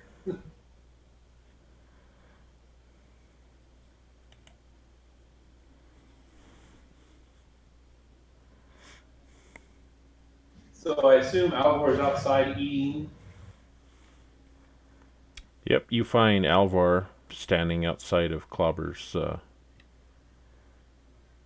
residence with a plate in his hand. So as I come jogging up to Alvor, I say to Alvor, "Is Clobber?" Yes, he is, but he said some kind of saying. Maybe it was like an incantation for a spell that he didn't want to share with me. He said, "If the cottages are rocking, don't come a knocking." I don't quite understand that. Do you know what he means? Catherine starts laughing and says, as innocently as possible, and grabs him by both arms and looks him directly in the face and he says he's making more children. Oh, oh, And Panther shares a laugh at his innocence. oh. Why didn't he just say that? Oh my goodness. Panther takes his hand and arm and puts it around him and goes, "But I want to show you something. Try to get your mind off of what I just told you, because I'm sure Please, it's not a good anything. visual. Have you noticed that the trees are wilting? Have you noticed the dead animals on the ground? Does that remind you of anything?" Actually, I haven't been paying attention to anything. The Alvor scans the countryside and just outside of town and stuff like that. Now he notices everything, and yeah, that was stuff that you had from your visions, right? Exactly. There's a meeting at noon that we should be at, so let's go knock on the door and make sure the cottage is not rocking. And he laughs. Alvor holds his stomach queasily. Yes, you can knock on the door. I'll be over here. So I go up to the door and make a fist, and I pound on the door hard enough to let him know that it's important, but not hard enough to actually break it off the hinges.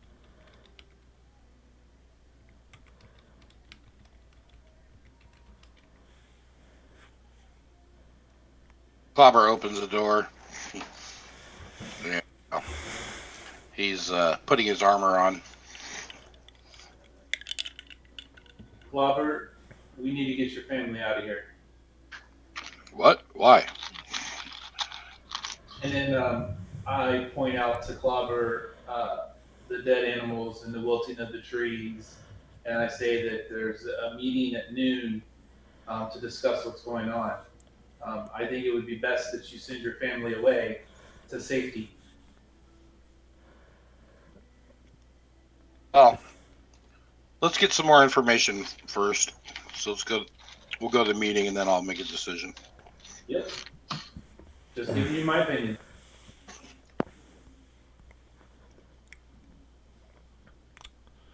So we'll head to the meeting, Keith.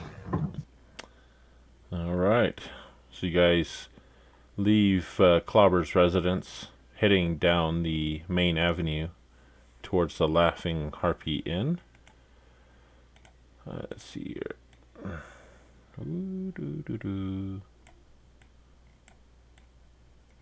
Which is that right there on the map. As you are heading down that way, you hear the crack of thunder, and you see a thunderstorm fast approaching. And as you get closer to the Laughing Harpy Inn, you also notice all along this main avenue, there's all kinds of tents set up. And right there at the main intersection, you see hundreds of Dragonborn troops standing at attention. And you see Barash. Barash is standing in front of them, addressing them. And he says, "We have a duty here. We will protect this town. And the Queen has hired us. As we are elite troops, we will do this. We will do it very well. We will show these people the might and the power of the Dragovar Empire." And they all salute him. Disregard that roll. I don't know why that happened. Gotcha. All right. As you guys continue, you're just getting ready to enter into the inn when all of a sudden it starts raining. And Pantherin, well, actually, all of you guys notice something strange about this rain. As you hold your hands out, it's red. It's raining blood. Looks like it's raining blood. And you look over, you see the Dragovar. They kind of look up, weary-eyed, holding their hands out, looking about like, what the hell? Pantherin looks at Clobber and goes, "What? This isn't enough for you?" Yeah, I just kind of shrug and go, yeah, it looks like it.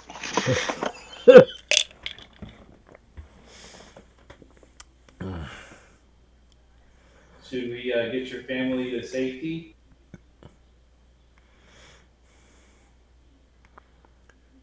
After the meeting. There may not be enough time, but okay. It appears that there's only one thing that gets Clobber excited. And that's when he comes home to see his wife.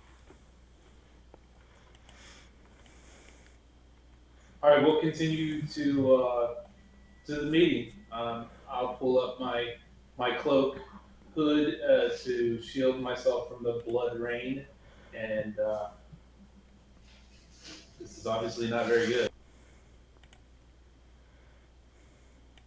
Do I see any priests out, doing rituals or discussing omens or signs, or do I see any kind of activity like that? You don't see anything outside, although peering through the window in the doorway, you see Grosvenor. He's looking out the window from the inn up at the thunderstorm, and you see him making a religious gesture as he's peering inquisitively towards this thunderstorm. Okay. So he seems to think that it's maybe an omen or a bad sign or something based on his action. Anyhow, he scans around, and then he sees you guys standing out there and starting to come in, and he waves you in. And as you enter into the inn here, you see it's packed full. Just about all the prominent residents are here. You see Gobel Kell, Erig, Every, Garthvinor, Veron here. You see Dalos of House Saranya to the back. And Grosvenor, he looks at you as he waves you in. This does not bode well. That with the other recent events, with the wilting of the flowers, lots of dead animals, flocks of birds just dropping to the ground dead. I've noticed. He goes, I'm afraid to say that it sounds like there must be a demonic entity nearby. Possibly remnants from the old portal wars.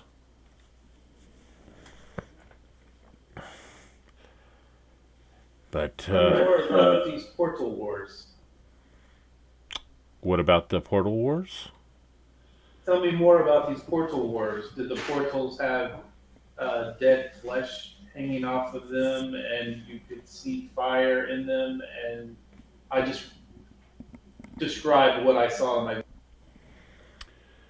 Yes, that sounds like one of them. The Portal Wars was wars that were battled. The Assyrian Empire battled back hordes of demons a few thousand years ago in what was called the Portal Wars. These portals were built by some unknown entity in millennia ago that open up a way for the demons and the devils that still battle deep beneath the earth. It allows them an entrance up here to the topside world. The Assyrian Empire, they, after I think it was like 20 or 30 years, they battled, and they eventually were successful, and they had shut down what we believe to be all these portals. But it sounds like there are still some nearby, obviously, that must have been reopened recently. I know where one is. You do? Where? Quickly, where? Where? Do you remember the ruins that you sent us to?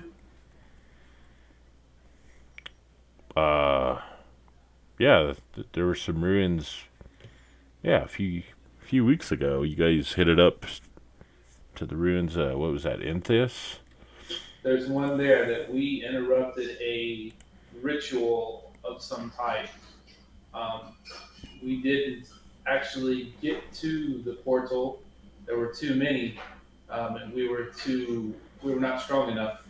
But it's there, and perhaps sending the Dragonborn to that portal and destroying that portal would be a step in the right direction. I asked questioningly, not like I'm not trying to tell him what to do. I'm trying to say, is that the right thing to do?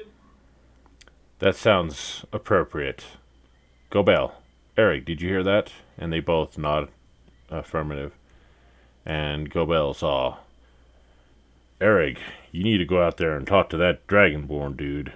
And you need to get him to head to that portal and take care of this problem then, since that's what they're here for. And with that, Eric,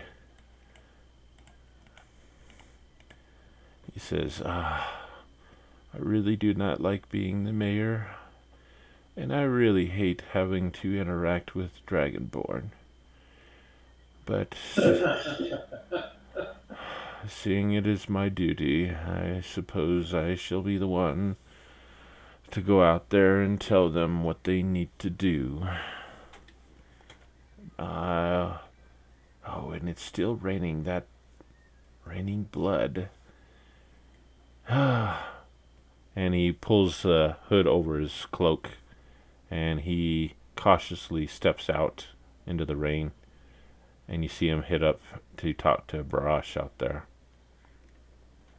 And you see him pointing off to the northeast, and Barash talks, and then he swivels around. You see him swivel around to address his troops, and they salute, and you see them begin to start marching up that north street of Bogtown in that direction. And Eric comes back. It is done. I have told them. I have told them where this portal is. Hopefully they will be successful. He looks over at Grosvenor. You think you could make it stop raining blood now? Grosvenor's all, only by taking care of that demonic presence wherever it is can we do so. Oh, sigh. Well, maybe we should start this meeting with the rest of the townsfolk then, since our adventurers are here. And Gobel Kell speaks up.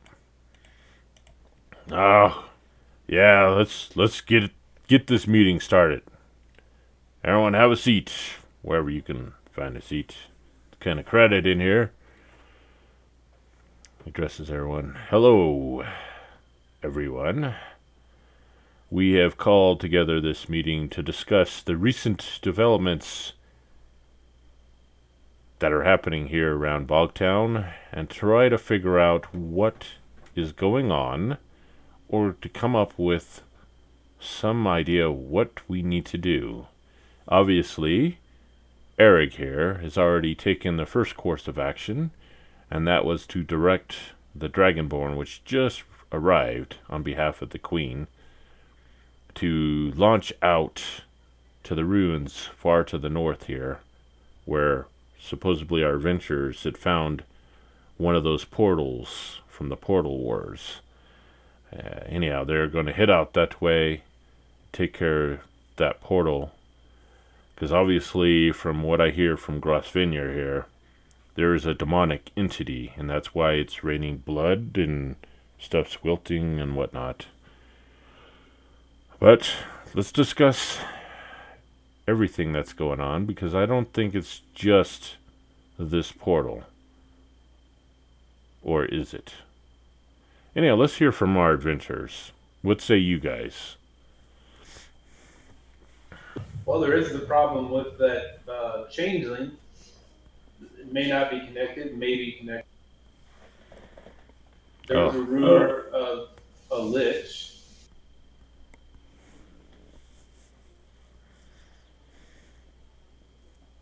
Alvor can expand upon that. And then Panther takes a step back and lets Alvor take center stage. Alvor, being very nervous, walks up to the podium and fumbles around, drops some pages on the ground quickly, gathers them back up, and takes a few seconds to get his mind right. And he starts to speak. Unfortunately, with this news already, we have even more worse news. This already been confirmed that portals are being opened, but we know some of the enemy that's trying to invade. And then he gives a description about the mains and, other information. So hopefully our Dragonborn allies will take care of that, also along with taking care of the portals. And he kind of tries to think of something to say, and then he just abruptly gathers his papers and just steps back and kind of sheepishly Panther, you go back up there.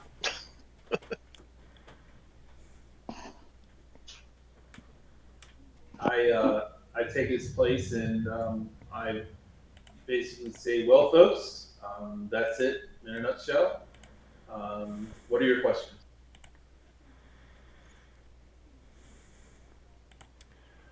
You see a lady towards the back of the tavern. She's all, what about those strange tadpole things in the water? Is that something to do with these demon things? Well, ma'am, I'm just an acolyte, but I can tell you that demonic possessions and demonic presences can cause all kinds of terrible and abnormal things to happen. I don't have the answer, but are they connected? I would say so, but I don't have any proof to provide to you other than that. She's all, 'cause the well out there at my farm, it's full of those tadpole things, and we can't drink from there, and it's just, ugh. And then, what about those goblins that kidnapped those kids a while back? Well, considering that I have a very close friend here that actually experienced that, I'll step back and let Clobber explain to you a little bit more about it. Clobber actually wasn't there for that. But it happened to your family, though, didn't it? Or, yes, but it happened while we were out doing something else. Oh. As far as I understood, didn't they dispatch the goblin? Gobel speaks up. Yes, my son Aaron, he was one of the ones that headed off out to the mines where they rescued the kids from them. But he was saying that there was some weird tanks and there was some other entity that was chasing them. And I don't think they took out all the goblins because it sounded like they were being chased until they got back to town. Well, it seems we have many problems at hand. We just need to decide which are most urgent and which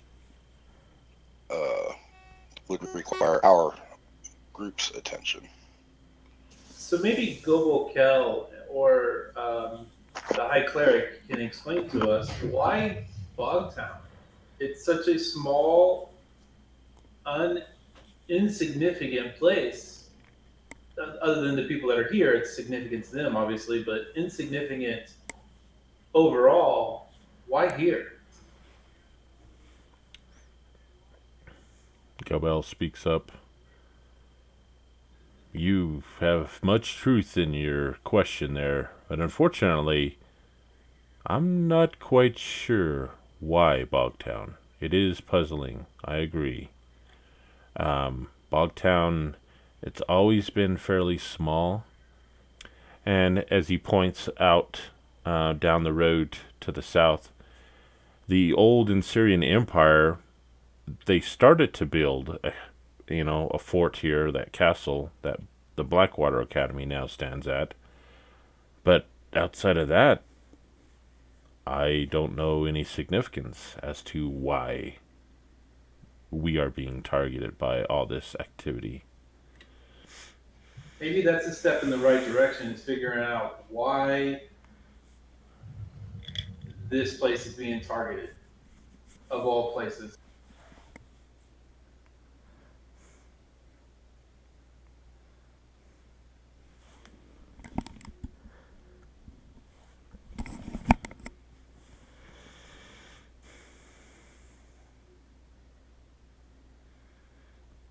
So Gobel, I'm sorry. Gobel speaks up. So, what shall we do about this, adventurers? You guys are the experts at dealing with problems.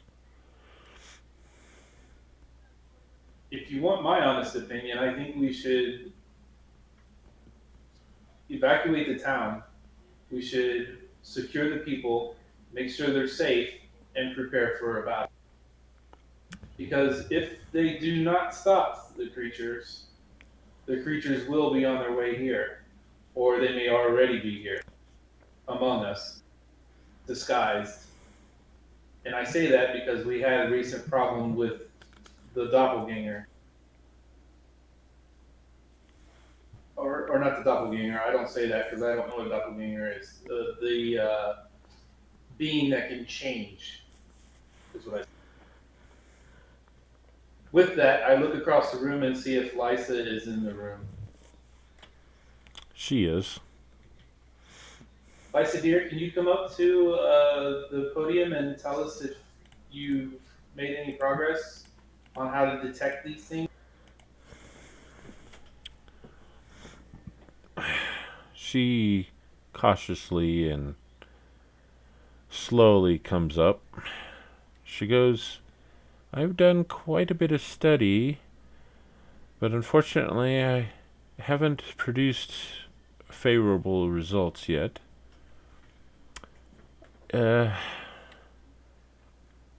From what I can tell, this changeling thing that we encountered,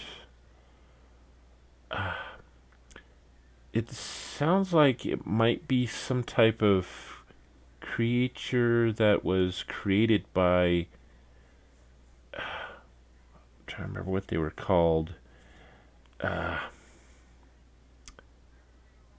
mind flayers, I think they were called. There's some type of creation where, anyhow, one of the texts I found said that they infect people with tadpoles and they can create these creatures that can change and take the form of people, to hunt out and target individuals that the mind flayers eventually want to consume and to create into beings of their likeness. It's supposedly. Are they tied to the demon? I haven't found any indication of anything that they are tied to demons. I can't believe that this is two isolated events that happened at Bogtown. They have to be connected in some way. Can the high priest weigh in on this? He steps up. He's all, I have never heard of mind flayers in league with demons. Not to say that it couldn't happen, because mind flayers are typically hell from the far realms, a completely different plane of existence that demons do. So, I don't know what the connection is, but typically they do not coincide with one another. Well, the tadpoles brings light to the situation at her residence in the well. She can't drink the water. Obviously, that is a source, or potentially a source. True. And Liesa steps up. She goes, and these mind flayers, they use these large, like aquarium type vats to create these doppelganger changeling things. There's usually breeding pools with lots of these tadpoles that supposedly they can create more of their own kind. And Gobel speaks up. He's all, really, that sounds very interesting. My son Aaron Kell had mentioned that the mines west of here, where they rescued the kids, there were these large aquarium type vats with this like brainy tissues in them. So, interesting. Sounds like we should go there and destroy them. That sounds like the tadpole problem is a bigger issue than we previously thought. Yes. And with Dragonborn hopefully dealing with the other problem, this seems like something more our size. You think we should go and destroy those vats?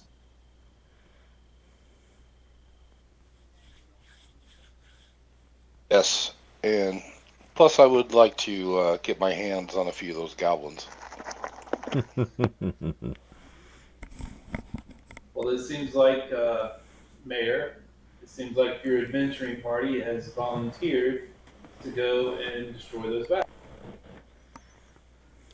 And he's all, that's wonderful news. So when can we expect you to head out and take care of this problem? Well, we could leave now if we know that everyone's going to be okay and Blobber's family is going to be safe. I think that's the priority right now. Oh, wow. I would expect you would at least get a good night's rest before you head out, but I mean, if you so desire, I suppose that's okay. We've been resting for 3 days on the ship. Right? Oh, I'm ready to hit something. He doesn't say that, but okay. And this raining blood doesn't scare you? I'm touched by the gods. I don't say that. No, doesn't frighten me. We're used to getting blood on us. I could never be an adventurer. Ugh. This is just gross. Well, very well. Is there anything the town of Bogwater can get for you, heroes?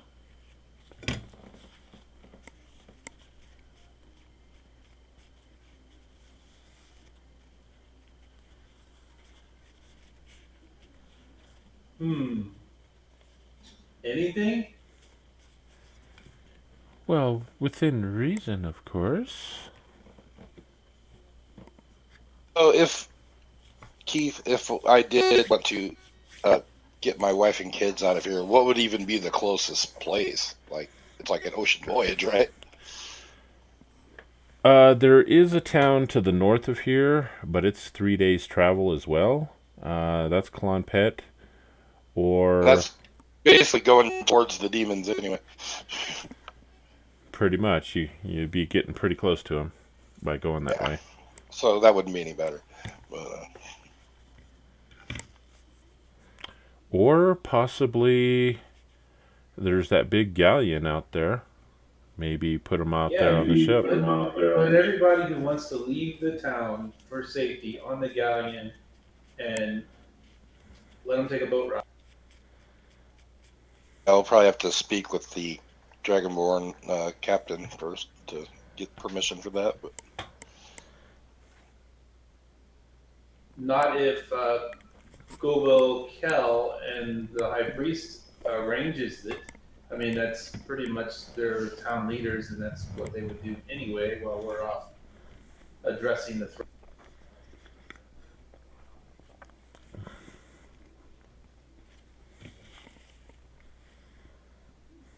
probably true.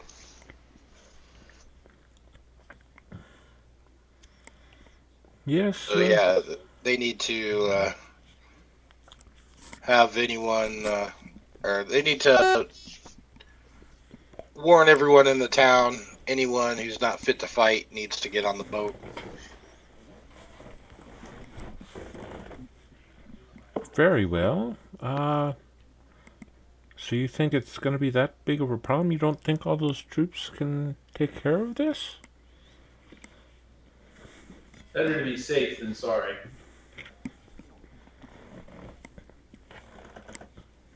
That is very true. Then I guess we shall quickly start to try and evacuate. Yes, we should go about doing this immediately. Right, Gobel? Yes. Let's get out there and talk to that captain and make sure we can board that ship. I'd hate to have everyone go out there to the docks and they refuse to let us on board. Oh, right. And, you, Eric, should be the one doing the talking. Oh, sigh. Very well. I suppose we shall go do this. Gobel, will you see about starting to get everyone to start packing up their stuff? We'll need a lot of people to go around town and spread the word, right? Yeah, we probably should get as many people from here and spread the word. But Eric, you need to get going. Get out there and talk to them Dragonborn. Ah, yes. And you see Eric reluctantly lift up the hood of his cloak and step out into the blood rain and start heading to the south towards the docks. And Gobel looks at you guys. Do you guys want to assist in trying to get the word out to everyone, or are you guys headed out right now? We are at Bogtown's behest. Whatever you need us to do. All right. So let's split up and start going door to door, knocking on the doors, and let's start evacuating. We'll have everyone meet just south, just on the land right before the docks. I don't want to put that much weight on the docks. I don't know if it can handle all these people. especially after all those Dragonborn came on. But yeah, let's meet there. Clobber, since you live over on the west side of town, how about if you start at the west gate? Pantherin, how about you go start at the north gate? Alvar, why don't you go with Clobber? And I'll head off to the east side, start working our way. We'll work our way towards the center of town. How about that? As you wish. Very well. And Pantherin starts shuffling his way through the crowd. All right.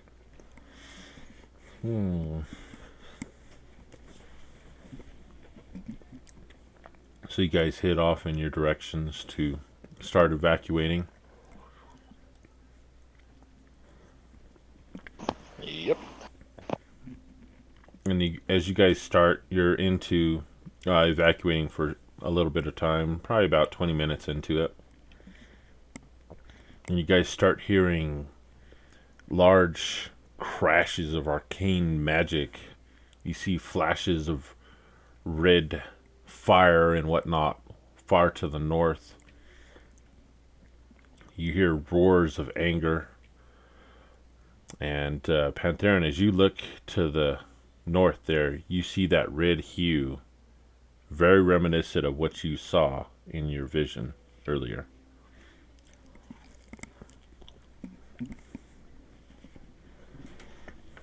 That causes me to pick up my step from a stiff walk to a stern jog. Determined to save as many people as I can.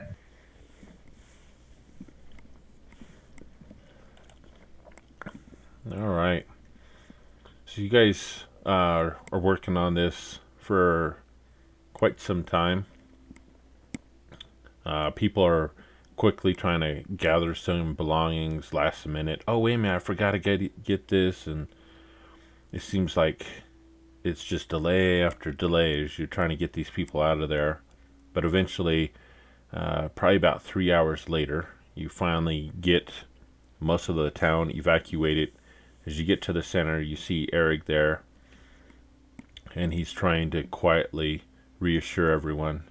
Everyone, I have asked for the Dragonborn to kindly take us aboard his ship to evacuate. 'Cause I don't know what's going on to the north. The Dragovar obviously are fighting to the north from what it looks like. But we can board the ship. I believe we'll be safe there. Please come. And see people seeing all that commotion from the north. You see them start to panic. Some people will just start running full bore to the south to get to the ship. You see nighttime is rapidly approaching at this point.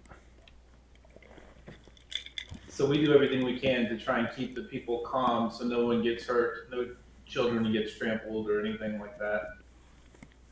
Okay. Even being stern at sometimes, like, you will not, sometimes you gotta be stern with some people. Okay. You eventually, it takes about another 2 hours as you guide everyone to the docks and keep them calm as the boats come out and they quickly start the boarding process to get everyone on board the ship. Day turns to night. It is still raining this red. There are large pools of blood all about. Let's see here. And you see animals, you see dead frogs floating as you're out there on the docks. You see schools of fish just floating belly up in the water out there. And eventually you get everyone on board.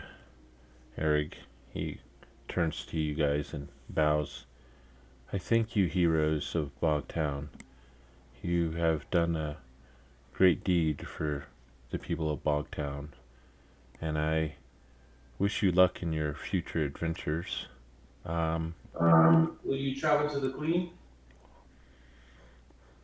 That is what we are contemplating doing. Gobel has mentioned that that's probably where we should go. I do not believe any of the other towns will have enough room to shelter this many people. So I believe Dunshane is the best course of action. May I recommend that you send someone ahead so she has prior warning? Oh, well, it's hard to send someone ahead.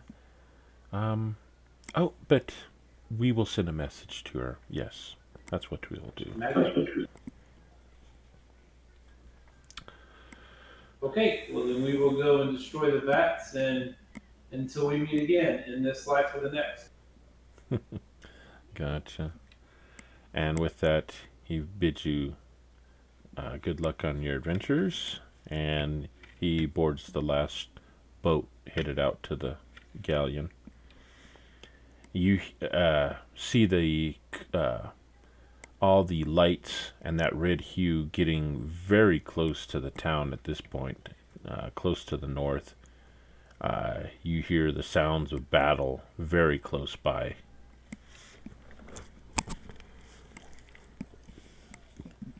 So I turn and look at Clobber and I'm like, are you sure you want to go to this cave? It doesn't look like it's going very well for the dragon. Maybe we should get on the boat and go with them. I think we can handle this one. All right, my greasy friend, let's go. All right. So with that, you guys head back to the north up towards the town there so you could start making your way ultimately to the west to the mines. And actually, before we go any further, you guys want to take a quick 5-10 minute break? Sure. Sure. Okie dokie.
I'm back whenever you guys are.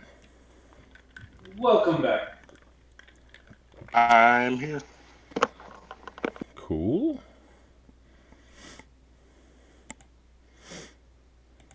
I'll be back in about, give me like 5 more. Okay, another 5 minutes. Yeah. Okie dokie.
Alright, I am back.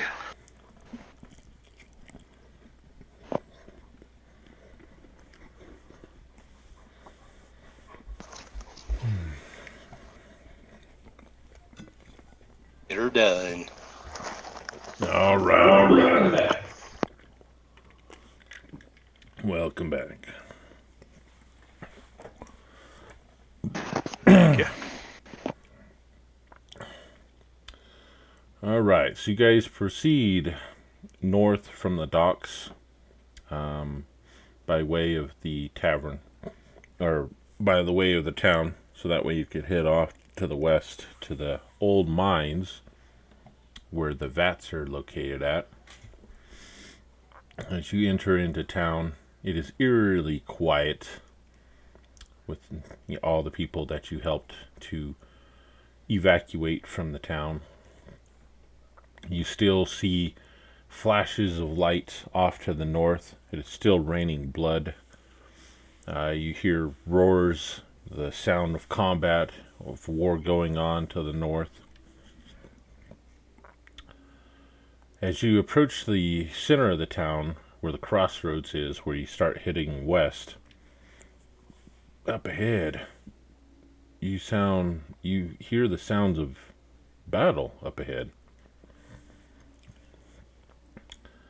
As you approach, near one of the statues in the crossroads, you notice a pale figure standing in the square, with dark brown hair down to his shoulder. He's wearing plate mail and a shield that's all white, and on his shield he's got the symbol of a red cross. You guys have probably seen this symbol from Gobel Kell, who is also known as the last surviving member of the Order of the Knights of the Red Cross. So this is interesting, because you did see Gobel get on one of the ships and head to the galleon. This is clearly not Gobel Kell.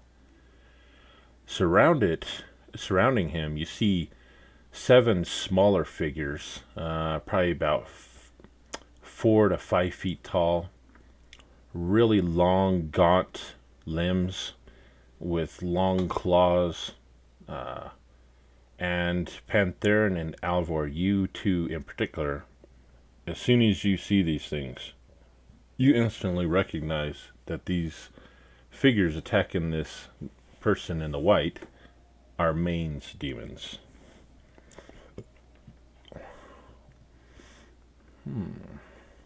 So, in seeing this, Pantherin looks at Alvor and gets this grin on his face and rage.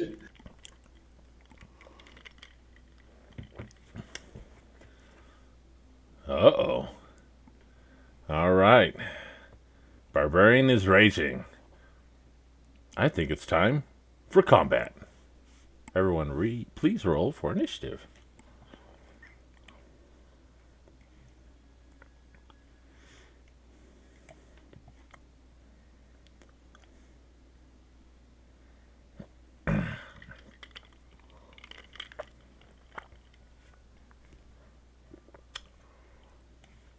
All right.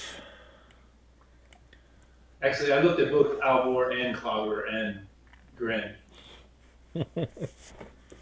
Nice. Okay. So with that, we have Alvor wins initiative. He has the highest initiative. So take it away, Alvor. All right. After getting done freaking out by seeing these mains actually in my eyesight, I calm myself down, and I am going to call upon the clockwork goddess to grant me my arcane rifle to take a shot at one of these things.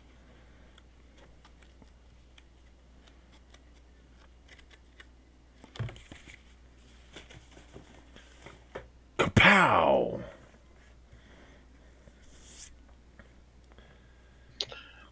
All right, and that will be it for me. All right, Pantherin, you're up. So, I was able to rage before my initiative, right? Yeah. All right. I will take the combat wild shape form of a direwolf as Okay. a bonus action. And then what is the nearest? I don't see. Okay, I do see the creatures on them. They're just real small. Hold on, let me adjust my map real quick. Okay.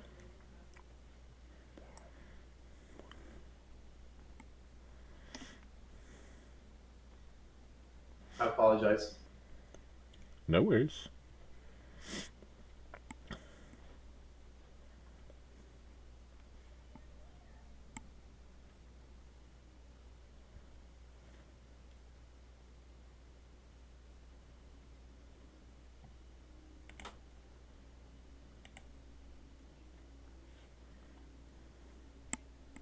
Okay, so I think I made a mistake here. Just a second. When I take the form, no, that's right.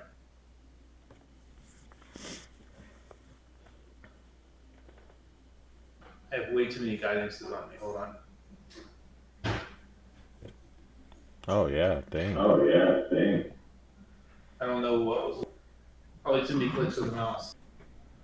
All right, so I will charge up into the face of main number 1, and I will try to hit him with an attack.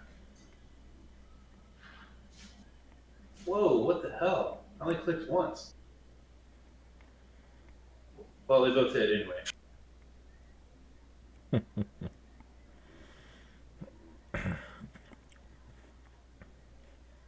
And I think because I'm in dire wolf form, I only get 1 attack. I don't think I get 2.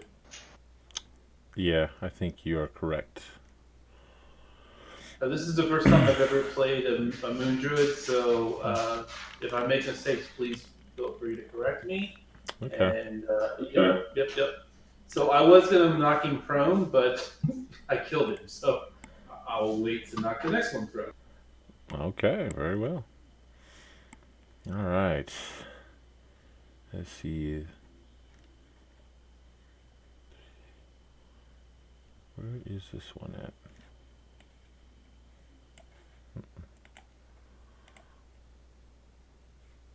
What the heck? Wow, I must be blind too. Okay. Get rid of that one. Means 3.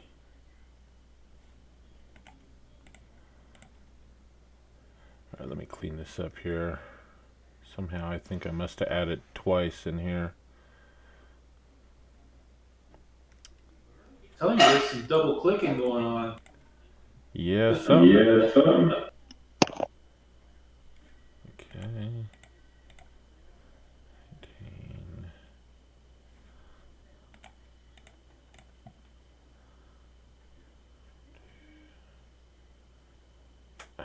Damn. Okay, I think I have it cleaned up now.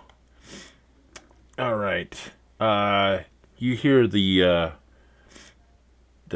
pale humanoid in the front with the plate mail armor. He shrieks out at the demon to the north. He's got his back turned towards Pantheran. And you see him goes to grab at his belt. And it looks like it dawns on him that he doesn't have a weapon or something that should be there. So then he just rakes out with some claws. And you see as he rakes out with his claws, you see his fingers extend. As he hacks at number 5.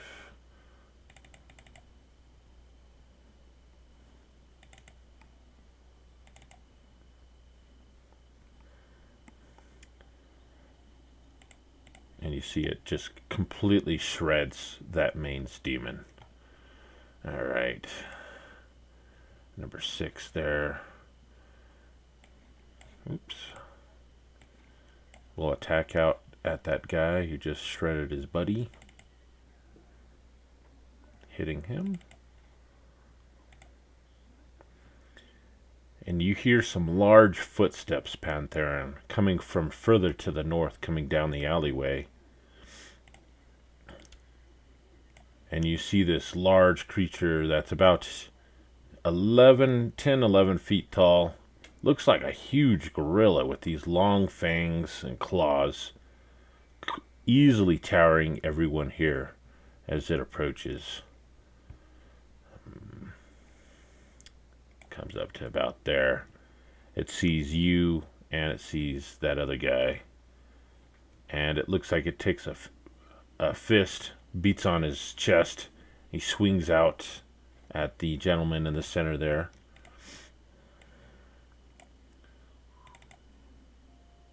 Missing him. And then with his other fist, he goes to strike out at you with your wolf form. Pantherin. And that missed as well. Okay, Clobber, you're up. All right. I will move up.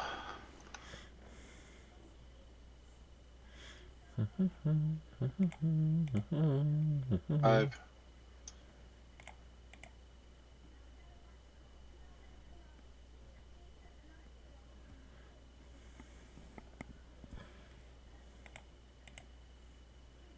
All right, so I move up to there, which is as far as I can go, and I will pull out my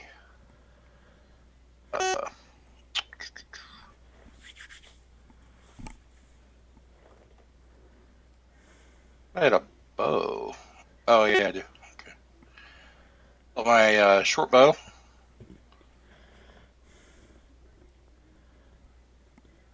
Target Yes. the demon. Was it control click? Yep, control click. There you go. All right, so I'll take a shot at him. Which is a hit. Nice. And do I get 2 attacks with a bow or only melee? If you have extra attack, yeah, you still get it with the bow.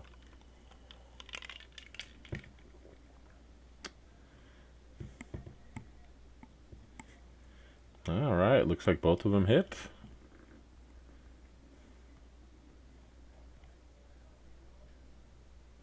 What does that one say crit on it? Uh,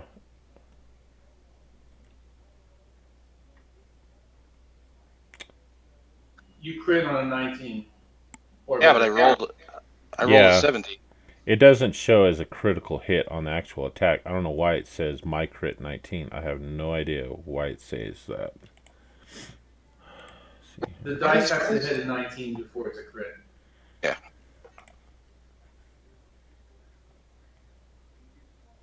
Oh, that's why. Somebody renamed your bow to my crit 19.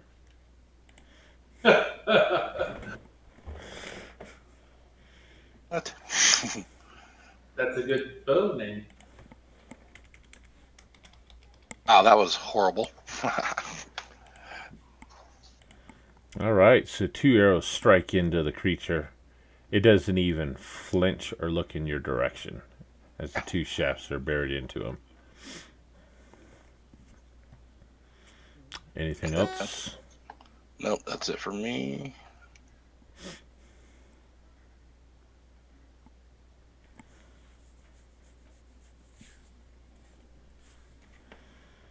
All right.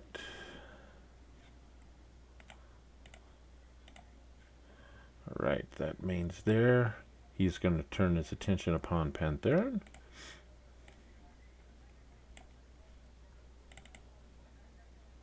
As it slashes out and misses. The next one there is attacking Fostman.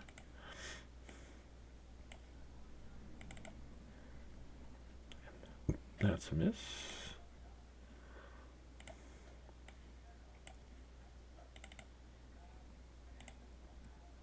All right, that brings us all the way back to the top to Alvor. Your turn.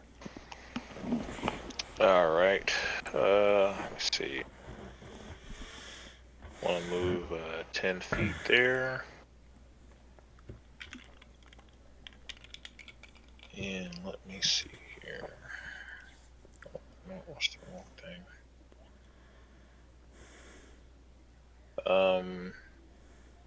Could you target main 16 and 8 for me, please, Keith? Sure. They are targeted for you. All right, thank you, sir. So let me see. I am considered level 5. Do I get an increase yet? No, I do not. Okay. Grenade coming out. Boom. and I will stay where I'm at, and that will be it for me, sir. Okay. Now we are on I don't. Oh, wait a minute. That should be Pantheran. Why are you renaming yourself I don't? I was typing in another chat. I was wondering where that went. That's funny.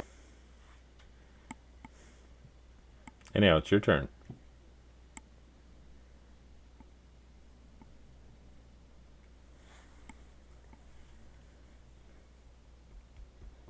There, I fixed it. Good job. I was typing with my computer and I was like, where did that chat go? That's funny. All right, so I'm gonna leap onto this Bograw. Did I say that right? Bargrul. Well, anyway, Yeah. I'm gonna try to knock him prone.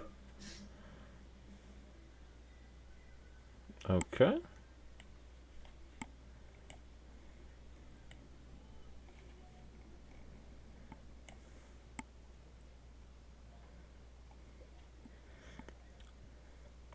Isn't that funny? I just knocked him prone. Failed. So I will, from my crouched position, I'll leap up into his face or his chest area and use my leap and my strength to knock him down into a prone position. And then I will scamper off, not scamper off, but land behind him, like here, to signify the jump, leap, through, drop. Okay. Thank you very much.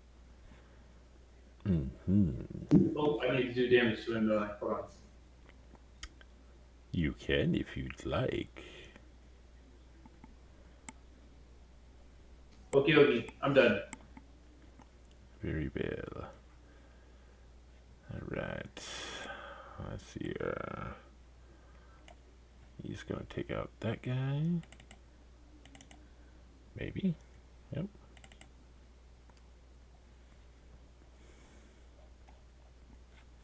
Mm-hmm.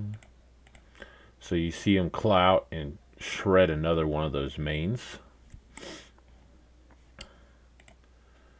Main 6 there. He turns his attention upon that big dire wolf.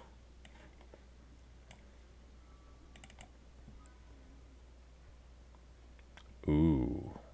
That's a critical hit. That's gonna hurt.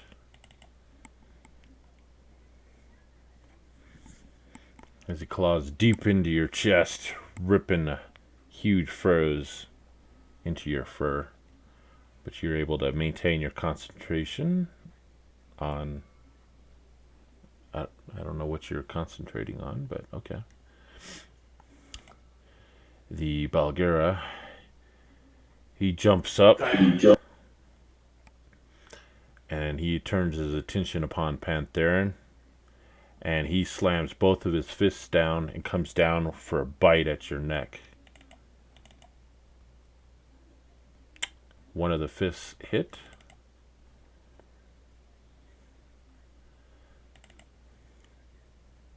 And then when he comes down, bites you in the neck.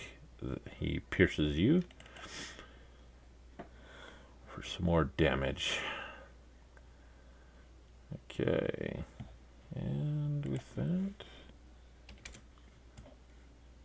Clobber, it is your turn. All right. Throw my bow over my back, pull out my magical morning star, and charge up to the Bulgara. Way.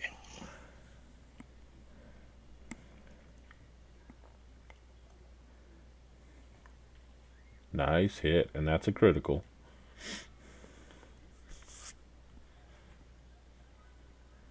Alright.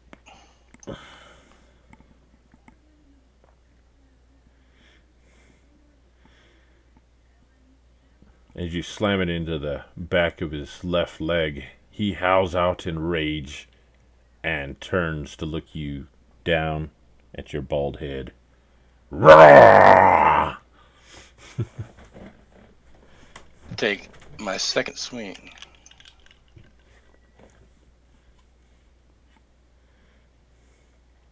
Looks like also a hit. So if I roll a 1 on an attack roll, I guess I get to re-roll it. Do I get to re-roll that even though it was at advantage? Your highest roll shows as a 15, so Oh, it just uses that. yeah. Yeah, I mean, probably not going to matter anyway. But all right.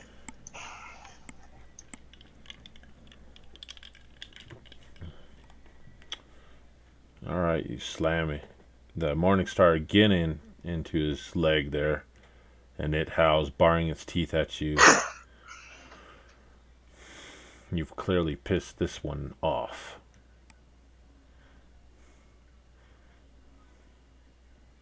Anything else for okay?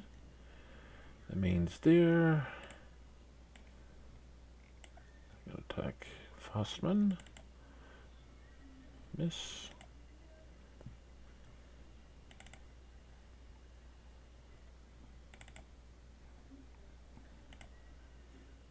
And that brings us back around to Alvor. All right. Chuck on another grenade. Bam! And let me see. That's 2 more used up. Okay. And that will be it for me, sir. Alright, as your grenade goes off, shredding 2 of the mains closest to Clobber there. Some bits of demon flesh see land on Clobber's the side of his face. Pantherin, you're up. So seeing that that he has turned his attention to Clobber and is getting ready to hit him, I'm going to try and knock him prone again, so that he has a harder time hitting Clobber from the ground. Okay.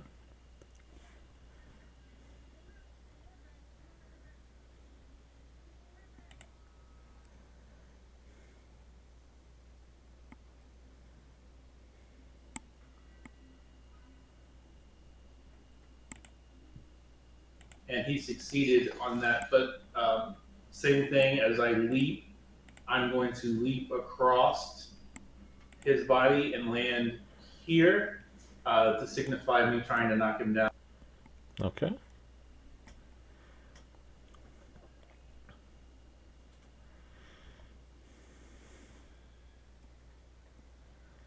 Alright. Fostman is going to concentrate on trying to rip up the other mains.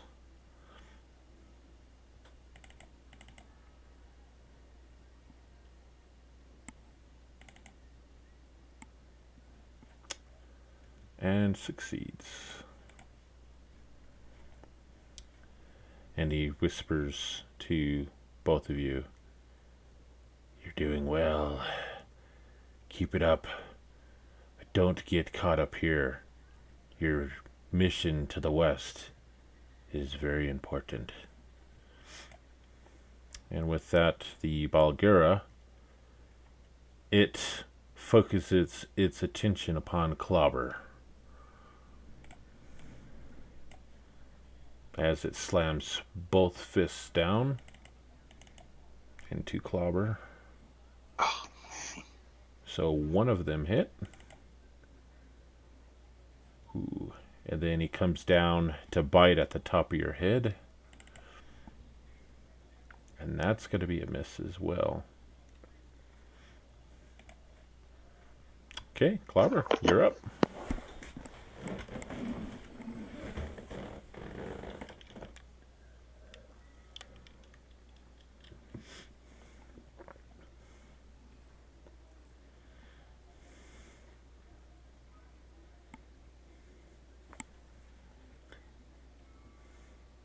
Looks like Verna loves hitting this thing.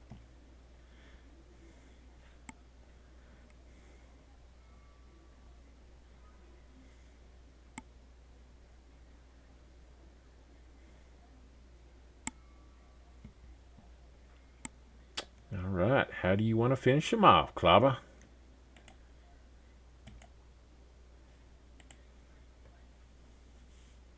Are you with us, Clobber?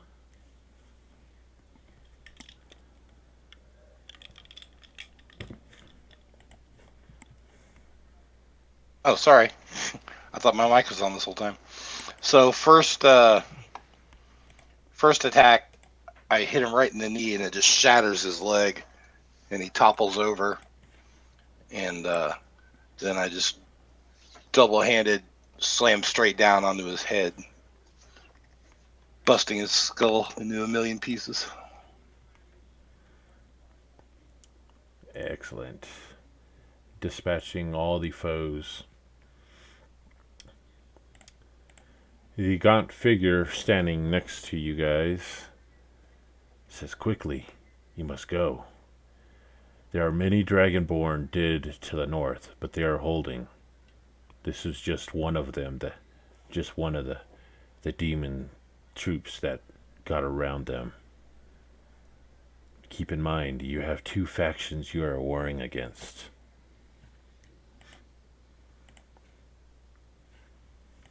And with that, you see him starting to dissipate.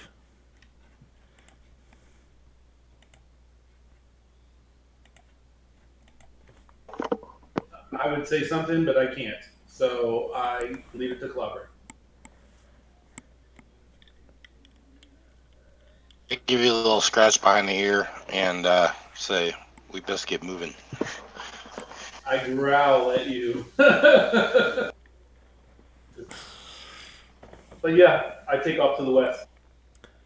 All right, and with that, the warrior that you just fought amongst completely vanishes. All right. I'll revisit that later when I can talk. So you see the direwolf dart off, sprinting to the west, headed off in the direction of the old mines to the west.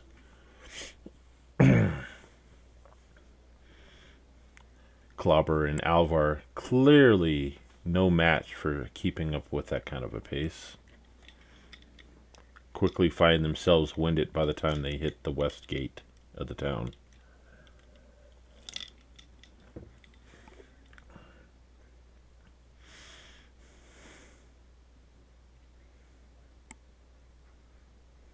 I look back and see that they're not keeping pace and slow down to a trot, sit down in the middle of the road, waiting for them.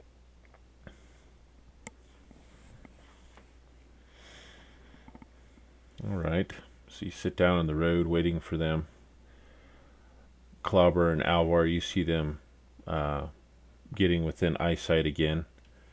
Clobber and Alvar, you look up ahead of you and you see this red hound sitting there, staring at you as if as you know he's waiting for you to catch up.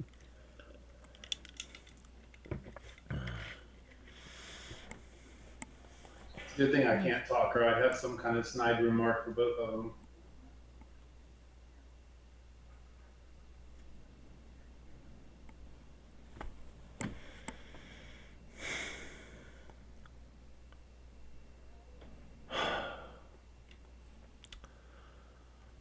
All right, so they finally catch up to you.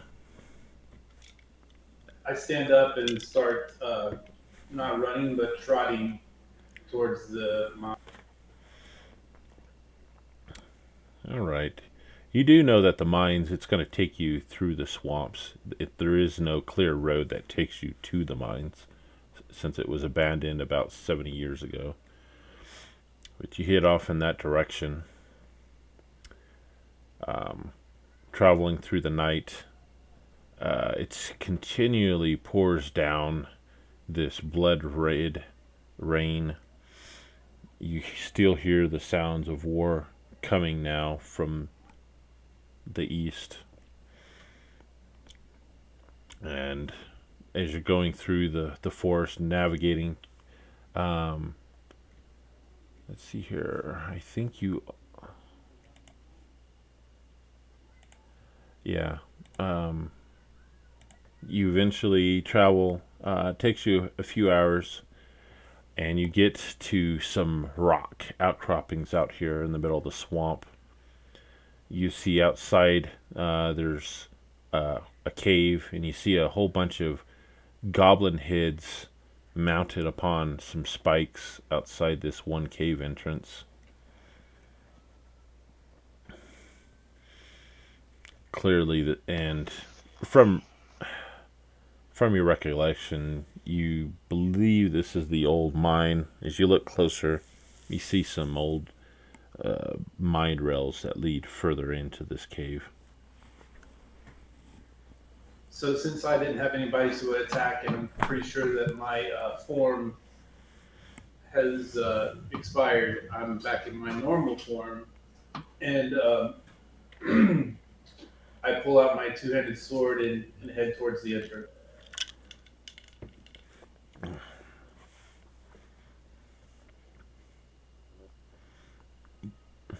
Okay. So you head towards the entrance. And let's see here. It's clearly pretty dark out here. A lot darker inside, especially with the rain coming down.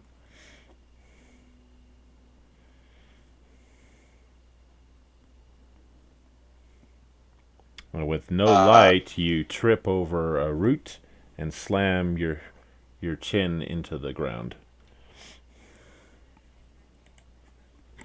Arbor will light a torch. All right, you light a torch. I stand up and rub my face.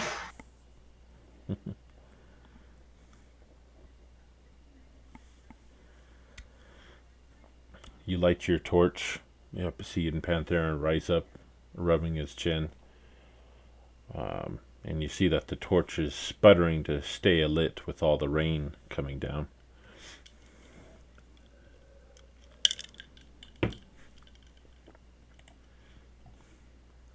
Our way to the cave.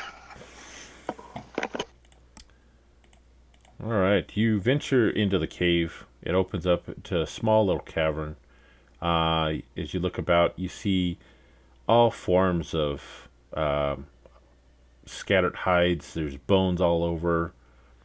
You see some broken pots and different instruments kind of thrown all about in here. In the back of the cave, you see it splits and goes left or right.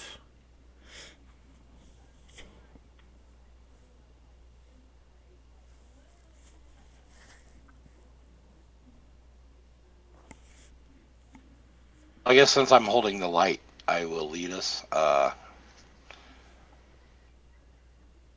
look at Panther and any choice on which way to go. I'm pretty sure they both lead to something. Go left. Yeah. All right, you head down to the left path. You follow it. It goes about 40 feet, and then you see it bend sharply to the right. Coming around the corner there,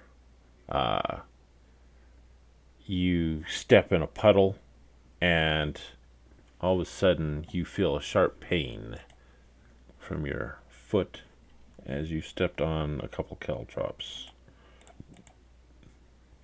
taking 4 points of damage.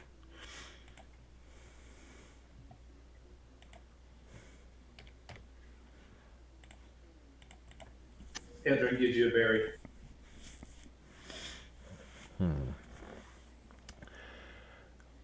Looking around the corner after you lift up your foot, probably from those caltrops,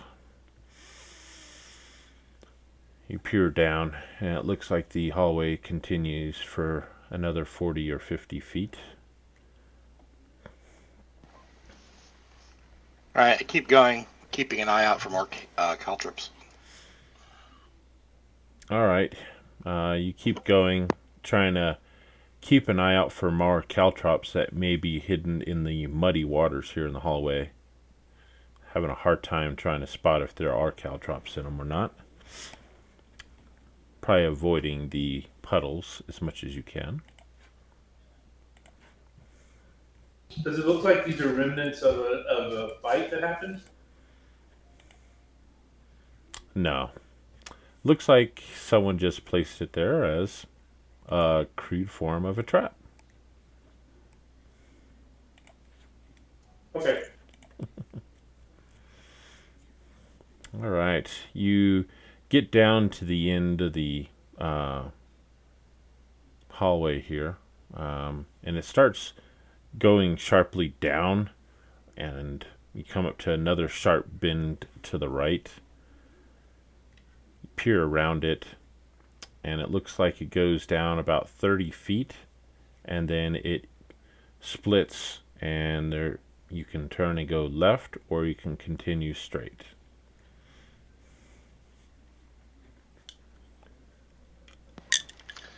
Left again. Okay. You turn left.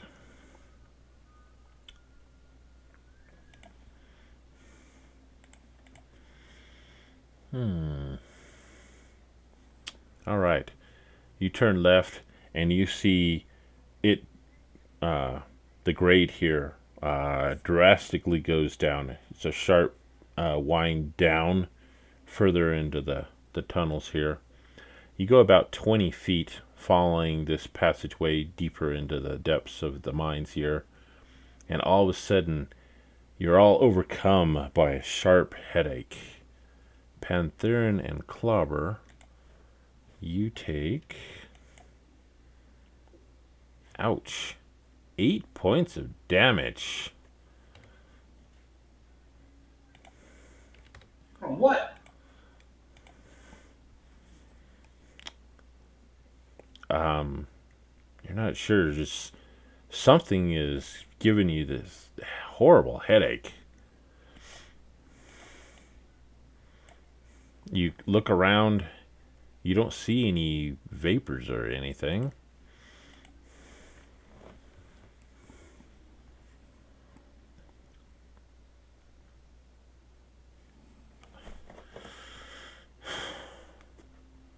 Was it like a sudden, like, just burning headache and then it stopped, or is it like continuously going?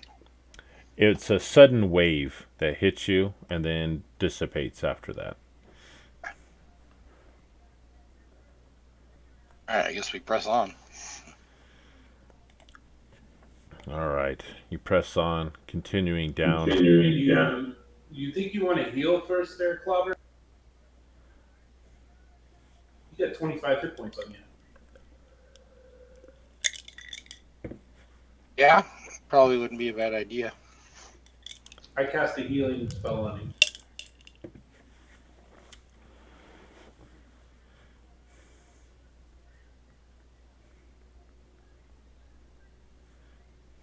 As soon as I can find him.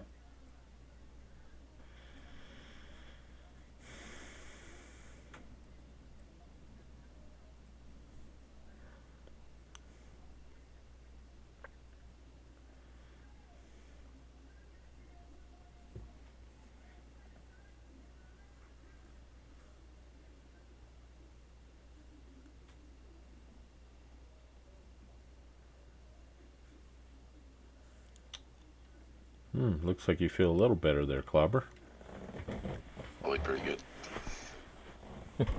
Right, we shall continue on. All right. You continue going forward. Up ahead, you see a small room off to the right. The hallway continues at a sharp descent still ahead of you. Which way would you like to go? Let's check out the room. Okay. So you turn right and approach the small cavern here. And as you enter in your torchlight illuminates almost the entire room here. You look about and you see about three small green-skinned humanoid lying on the floor face down. Scattered about the room, there's a bunch of trash and debris in here as well. I'll go up They're to good one, kick it over. All right, you go up to one, they kick it over, and as you kick it over, you see it doesn't even respond. It's dead. Clearly, it's a goblin of some sort. You see its eyes enlarged and this expression of utter horror on its face.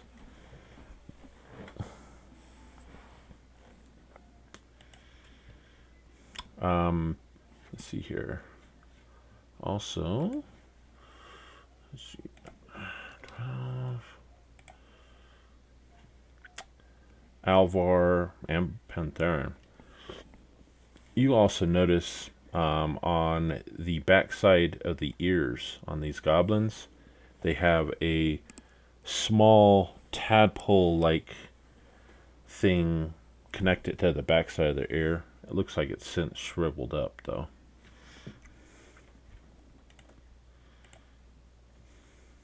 So clearly evidence of the mind flayers.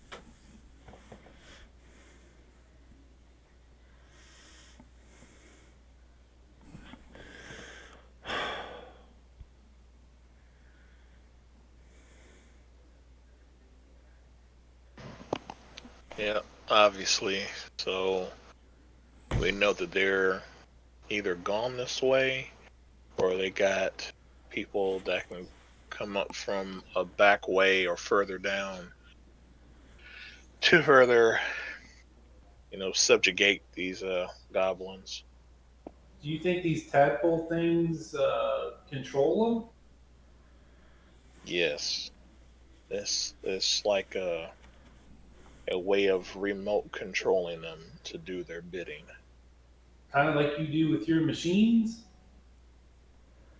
Pretty much. But instead of being verbal, they can do it mentally and over great distances. Well, that's discerning. Yes, it is.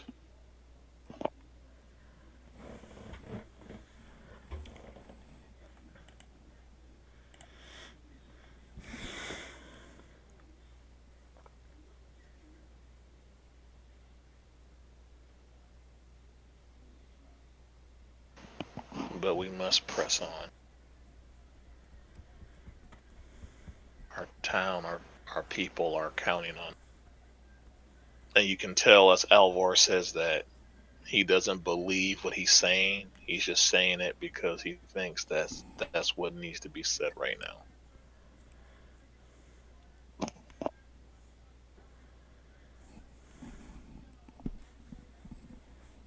Panther looks at Clobber and says, "Well, lead on." All right, so we go back out of the room and into the hallway and continue on. Okay. Should we search the room before we leave? Yeah, probably.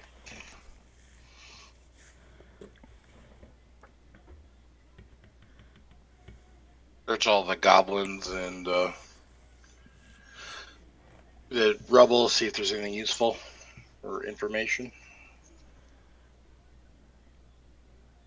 Okay. So you search through the corpses? Yeah. All right. You search through them. You find a total of 27 copper pieces on them. And you search through the rubble. You see bones of various animals, probably what the goblins were eating. Some refuse, tattered fur pieces. You do find a set of some bone dice scattered within the rubble in here as well. Outside of that, it's pretty empty in here.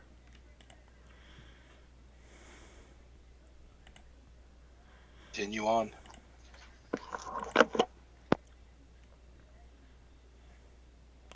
Okay, so you continue down the hallway.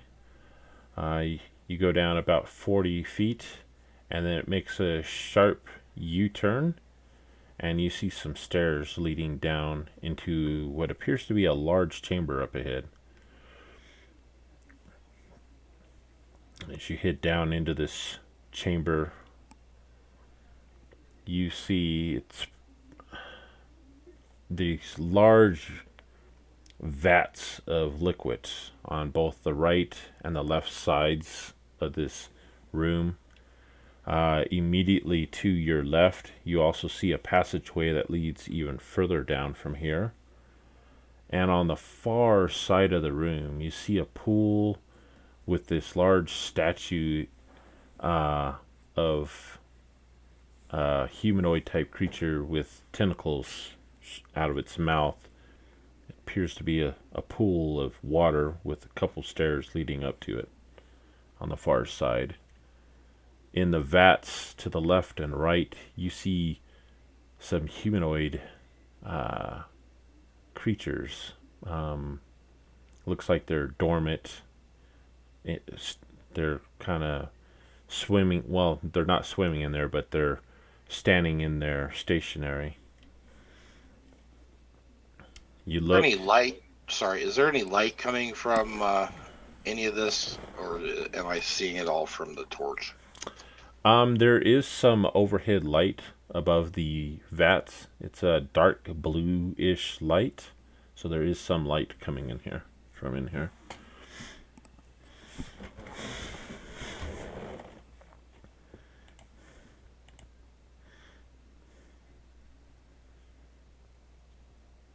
I'm just gonna lay my torch on the ground and pull out my star and cautiously enter the room.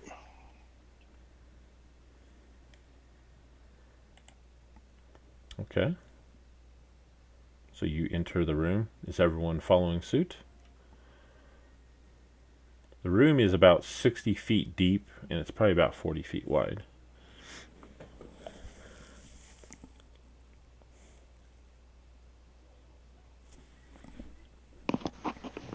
Okay, I quietly as possible whisper to my mechanical minion,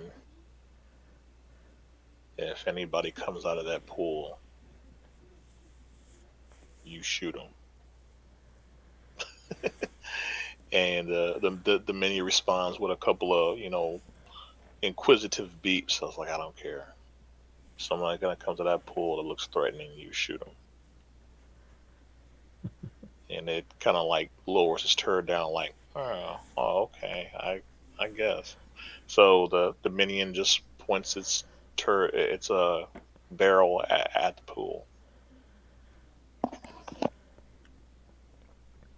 Okay. Pantherin?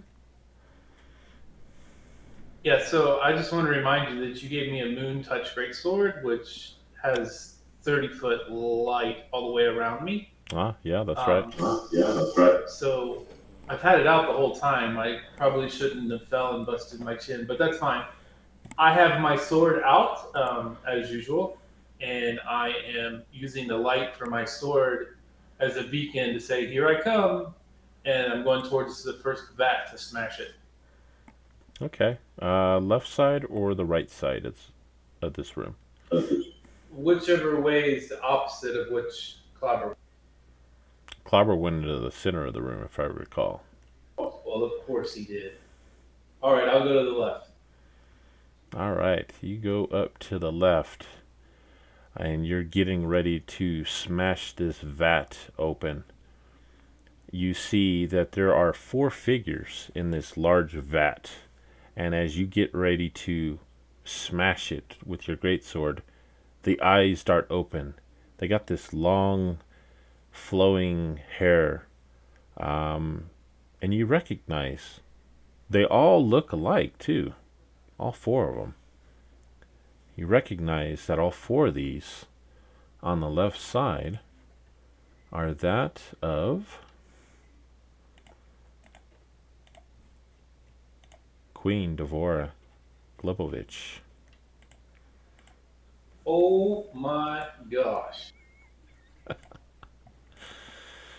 And as their eyes dart open, Alvar, you look off to the right-hand side of the room, and you see those figures. They open up their eyes, and you recognize that there are also 4 over on that side, and they look like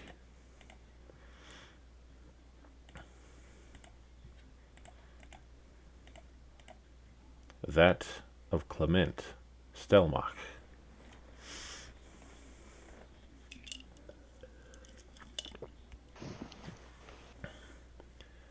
Oh boy.